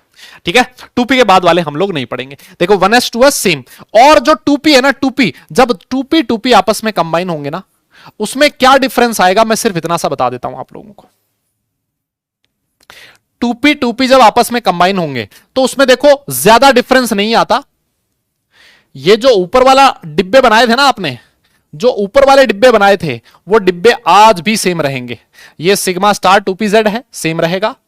ठीक है, ये पाई स्टार 2px है, ये पाई स्टार 2py है, ये बिल्कुल सेम रहेंगे, इनमें कोई डिफरेंस नहीं है। सिर्फ जो डिफरेंस आएगा मैं आपको बता देता हूं बेटा, आपको जानकर थोड़ी सी हैरानी होगी कि जो डिफरेंस है वो यहां आया है। ये देखिए नीचे वाले जो डिब्बे हैं वो उल्टा हो चुके हैं, सिग्मा 2pz है और ये पाई 2px और पाई 2py है। देखो देखो दोनों में डिफरेंस दिख रहा है क्या, यहां पर सिग्मा 2pz ऊपर था, पाई 2px नीचे है। जब नंबर ऑफ इलेक्ट्रॉन 14 से ज्यादा थे तो सिग्मा 2pz नीचे था, पाई 2px पाई 2py ऊपर थे। सिर्फ इतना सा डिफरेंस है, इसके अलावा बाकी सारा का सारा जो डायग्राम है वो बिल्कुल सेम रहेगा। और अगर यहां पर आप एनर्जी का ऑर्डर लिखते हो, यस अगर आप एनर्जी का ऑर्डर लिखते हो, अभी मैं इसका रीजन भी बताऊंगा कि ये उल्टा क्यों हुआ, इसका रीजन भी हम लोग लिखेंगे। देखो एनर्जी का ऑर्डर सबसे कम किसका, सर सिग्मा 1s की एनर्जी सबसे कम, फिर आएगा कौन, सिग्मा स्टार 1s, फिर कौन आएगा सिग्मा 2s, फिर कौन आएगा सिग्मा स्टार 2s। अब देखो इसके बाद कौन आएगा, इसके बाद आएगा बेटा पाई 2px या फिर पाई 2py। ठीक है, इसमें इलेक्ट्रॉन फिल होंगे। फिर उसके बाद किस में जाएगा इलेक्ट्रॉन, जल्दी बताओ, सर सिग्मा 2pz में। फिर उसके बाद किस में जाएगा, pi star 2px pi star 2py। फिर किस में जाएगा, सबसे लास्ट में जाएगा सर सिग्मा स्टार 2pz। जब नंबर ऑफ इलेक्ट्रॉन्स 14 या 14 से कम हो तो इलेक्ट्रॉन फिल किए जाएंगे इस ऑर्डर में। ठीक है, और सुनो सर, यहां पर जो डिफरेंस है वो उल्टा कैसे हो गया? ये वाली जो चीज है सर उल्टी कैसे होगी? इसका रीजन बताओ आप तो। सर ये जो कहानी है ये ऑपोजिट कैसे हो गया? 14 के केस में ये ऑपोजिट कैसे हो गया सर, ये बताओ। देखो होता क्या, अच्छे से सुनना, होता क्या है, इसका जो रीजन है, ये ऑपोजिट होने का जो रीजन है बेटा, रीजन जो है वो है एसपी मिक्सिंग। इसको रीजन को अगर मुझे दो लाइन में लिखना, अगर दो शब्दों में लिखना हो इस चीज का रीजन, अगर मुझे इस चीज का रीजन दो शब्दों में लिखना हो तो वो है, इसको बोला जाता है एसपी मिक्सिंग। और आपको भी सिर्फ यही पॉइंट ध्यान रखना है, एसपी मिक्सिंग। एसपी मिक्सिंग की वजह से जो ऑर्डर है वो जस्ट ऑपोजिट हो जाता है, यहां पर उल्टा हो जाता है। इसका रीजन मैं आपको बता देता हूं, देखो इसका रीजन क्या है। जब नंबर ऑफ इलेक्ट्रॉन्स कम होते जाते हैं ना, ये वाला केस है जब नंबर ऑफ इलेक्ट्रॉन 14 से ज्यादा है। जब मॉलिक्यूल में नंबर ऑफ इलेक्ट्रॉन 14 से कम हो, जब 14 से कम हो तो होता क्या है, ये जो s और p ऑर्बिटल्स के बीच एनर्जी का गैप है ये धीरे धीरे धीरे धीरे धीरे धीरे कम होने लगता है। सुनना अच्छे से दादा, इधर इधर बेटा स्क्रीन पे देखो, 10 मिनट और बचे, बस 10 मिनट और बचे। हाँ, तुम्हारे टाइम की ड्यूरेशन की टर्म्स में बता रहा हूं। तो देखो हुआ क्या, जब नंबर ऑफ इलेक्ट्रॉन 14 से कम होने लगते हैं, जो ये जो s और p ऑर्बिटल्स हैं इनके बीच एनर्जी का गैप कम होने लगता है। क्या होने लगता है? एनर्जी का गैप कम होने लगता है। और एक टाइम ऐसा आ जाता है जब s और p ऑर्बिटल्स, ये s और p ऑर्बिटल्स आपस में क्या हो जाते हैं? मिक्स हो जाते हैं। क्या हो जाते हैं? s और p ऑर्बिटल्स आपस में क्या हो जाते हैं? मिक्स हो जाते हैं। अब खुद सोच के देखो, s और p ऑर्बिटल्स जब आपस में मिक्स होंगे तो जो ऑर्बिटल्स की एनर्जी है वो रीजनरेट होती है, वो अपने आप को चेंज करती है। क्यों भाई? सिर्फ जो प्योर s ऑर्बिटल है उसकी एनर्जी कुछ और थी, प्योर p ऑर्बिटल्स की एनर्जी कुछ और है। जब आपस में मिक्स हो गए तो अब जो नए मॉलिक्यूलर ऑर्बिटल्स बनेंगे उनकी जो एनर्जी है वो रीडिस्ट्रीब्यूट होगी, है ना। उसमें कुछ परसेंटेज s कैरेक्टर रहेगा, कुछ परसेंटेज p कैरेक्टर रहेगा। तो उनकी जो एनर्जी का सीक्वेंस है वो चेंज हो जाएगा। और सीक्वेंस चेंज में सिर्फ इतना सा चेंज होता है कि ये जो सिग्मा 2pz है ऊपर चला जाएगा, पाई 2px नीचे आ जाएगा। That is the basic difference. इसके अलावा और कोई डिफरेंस नहीं होता। रीजन सेम है जो मैंने आपको बोला, sp मिक्सिंग, ऑर्बिटल्स की sp मिक्सिंग, s और p ऑर्बिटल्स आपस में इंटरमिक्स हो जाते हैं। रीजन ये होता है कि उनके बीच एनर्जी का गैप कम होने लगता है। sp मिक्सिंग की वजह से एनर्जी वापस रीडिस्ट्रीब्यूट होती है और रीडिस्ट्रीब्यूट होने के बाद सिर्फ इतना सा चेंज आता है। क्लियर है? बोलो बेटा, हाँ ना बोलना पड़ेगा। क्या ये बात समझ में आई? दादा हाँ ना बोलना पड़ेगा। क्या ये बात समझ में आई? यस यस यस यस, हाँ ना बोलना पड़ेगा बेटा। क्या ये बात आपको समझ में आई? हाँ जी हाँ जी हाँ जी, क्लियर है? देखो इसको याद करने का सिंपल सा तरीका, आप इसको ऐसे याद रख सकते हो कि यहां देखो, अगर आप ये तीन ऑर्बिटल्स को मिलाओ ना तो एक ट्राइंगल बन रहा है ना, और यहां पर भी एक ट्राइंगल बन रहा है ना। जब आपके नंबर ऑफ इलेक्ट्रॉन्स, जब आपके नंबर ऑफ इलेक्ट्रॉन 14 से ज्यादा होते हैं तो ये जो दोनों ट्राइंगल होते हैं ना वो उल्टे होते हैं। ये देखो ऐसे होते हैं दो ट्राइंगल। जब आपके नंबर ऑफ इलेक्ट्रॉन्स 14 से ज्यादा हो तो ये जो दोनों ट्राइंगल्स है बेटा एक दूसरे के ऑपोजिट होते हैं। और अगर मान लो आपके जो नंबर ऑफ इलेक्ट्रॉन्स हैं 14 से कम हो, 14 या 14 से कम हो, तो देखो ये जो दोनों ट्राइंगल हैं वो ट्राइंगल सीधे होते हैं। इस तरह से दिख रहा है आपको? दोनों जो ट्राइंगल है वो सीधे होते हैं। सिग्मा 2pz हमेशा एंड पे आता है। यहां सिग्मा स्टार 2pz, यहां सिग्मा 2pz, है ना। ये सिग्मा 2pz, सिग्मा स्टार है ये वाला, और ये है सिग्मा 2pz। ठीक है, ये वाले हैं पाई 2px, पाई 2py, और बेटा ये है पाई स्टार 2px और pi star 2py, pi star 2px और पाई स्टार 2py। तो इस तरह से याद रख सकते हो। यस यस यस, ये इस तरह से आप याद रख सकते हो कि जब नंबर ऑफ इलेक्ट्रॉन 14 या 14 से कम है तो दोनों ट्राइंगल सीधे हैं। जब नंबर ऑफ इलेक्ट्रॉन 14 से ज्यादा हो जाए तो ऊपर वाला ट्राइंगल तो सीधा, लेकिन नीचे वाला ट्राइंगल उल्टा हो जाता है। बस इतना सा ध्यान रखना है। ठीक है ठीक है ठीक है, क्लियर है? क्लियर है? समझ में आया? और ये उल्टा होने का रीजन, उल्टा होने का रीजन मैं वापस बता दूं, sp मिक्सिंग, sp मिक्सिंग, जब नंबर ऑफ इलेक्ट्रॉन 14 से कम होने लगते हैं तो s और p ऑर्बिटल्स के बीच एनर्जी का गैप कम होने लगता है। s और p ऑर्बिटल्स के बीच अगर एनर्जी का गैप कम होगा, s और p ऑर्बिटल्स के बीच अगर एनर्जी का गैप कम होगा, उनकी आपस में मिक्सिंग होगी, मिक्सिंग की वजह से उनकी एनर्जी जो है वो रिडिस्ट्रीब्यूट होती है, एनर्जी में चेंज आता है, और वो चेंज यही है कि सिग्मा 2pz ऊपर चला जाता है, पाई 2px नीचे आ जाता है। बस इतनी सी चीज ध्यान रखनी है, इसके अलावा और कुछ चीज आपको याद रखने की जरूरत नहीं है। ठीक है, अगर मान लो क्वेश्चन में ऐसा लिखा है, अगर मान लो क्वेश्चन में ऐसा लिखा है कि sp मिक्सिंग नहीं हो रही, sp मिक्सिंग नहीं हो रही मतलब ये वाला केस है।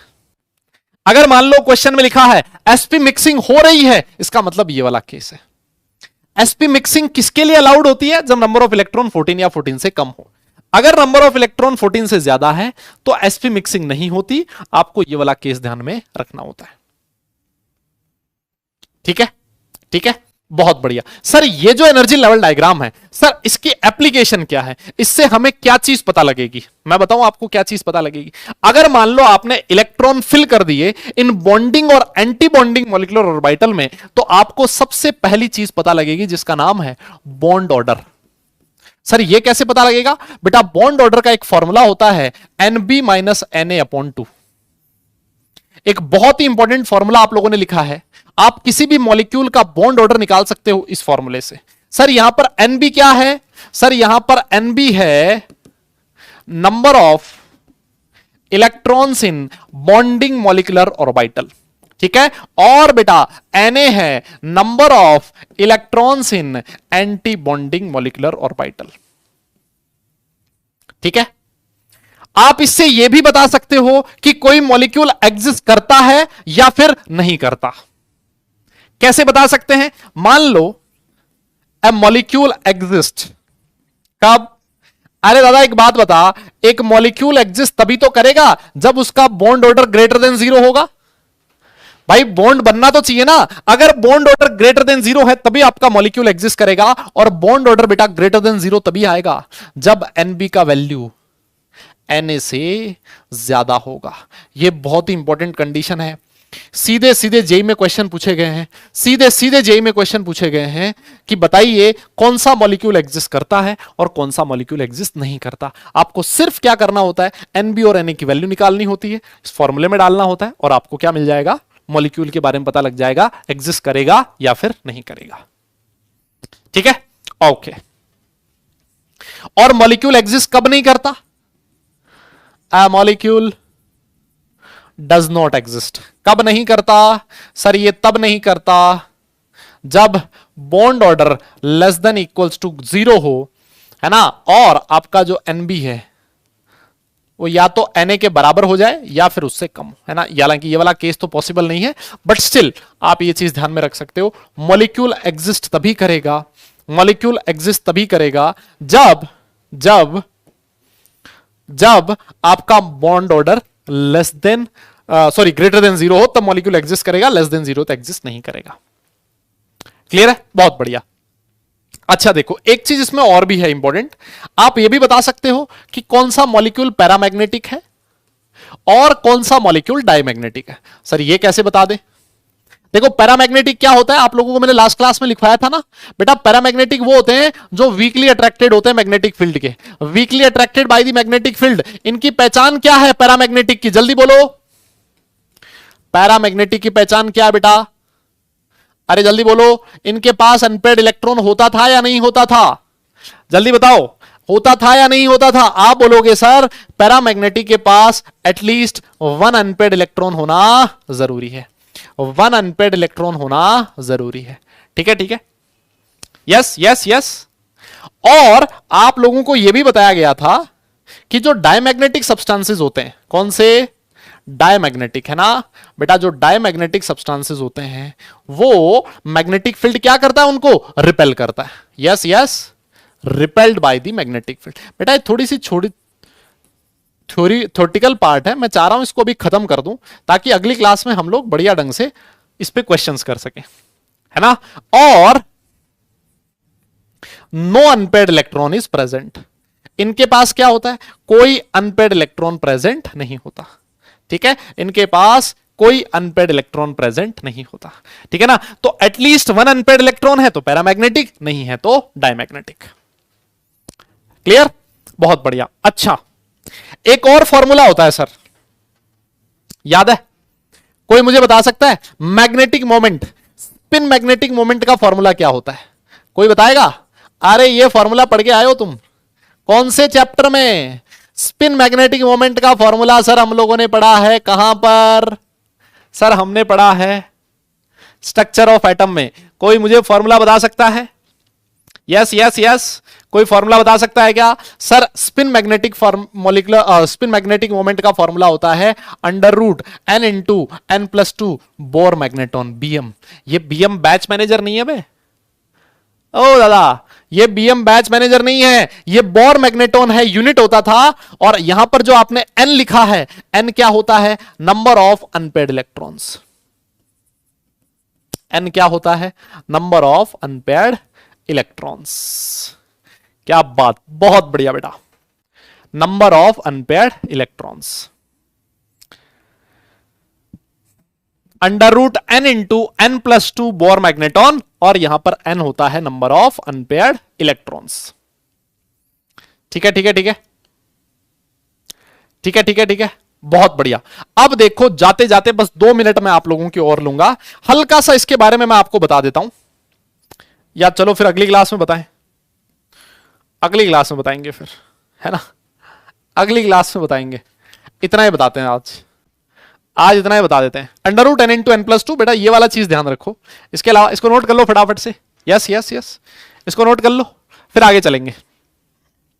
हाँ जी हाँ जी,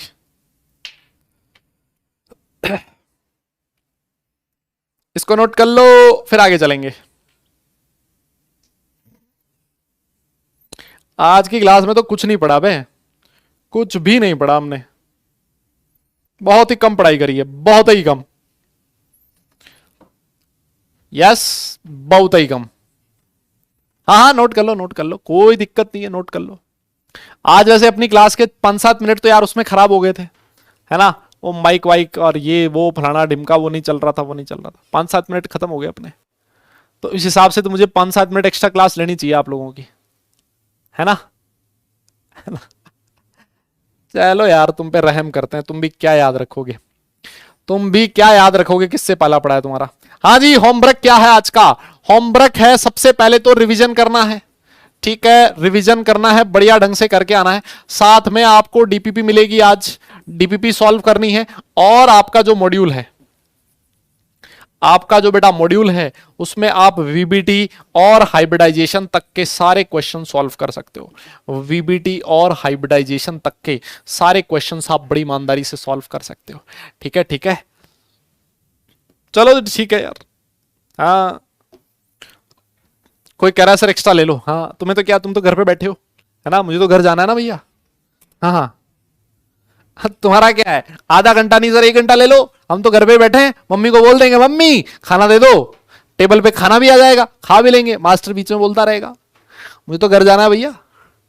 हाँ चलो फिर क्लास नहीं लेंगे, मजाक कर रहा हूं, आज के लिए इतना ही। ठीक है, अगला जो सेशन रहेगा, अगला जो सेशन रहेगा उसमें इस वाले टॉपिक को हम लोग पूरा कर देंगे फिनिश, ये वाला टॉपिक हो जाएगा खत्म, और फिर उसके बाद नया टॉपिक स्टार्ट करेंगे, हाइड्रोजन बॉन्ड, वैंडरवॉल फोर्सेस, इनके बारे में हम लोग देखने वाले हैं। ठीक है, तो चलिए फिर क्लास खत्म करने का टाइम आ गया है। सारे लोग अपना ख्याल रखें, खुश रहें, हंसते मुस्कुराते रहें, और पढ़ाई जरूर करते रहें, क्योंकि बेटा काम पढ़ने से चलेगा, सिर्फ मुस्कुराने से नहीं। अगली क्लास में मिलेंगे, तब तक के लिए tata bye bye, love you all.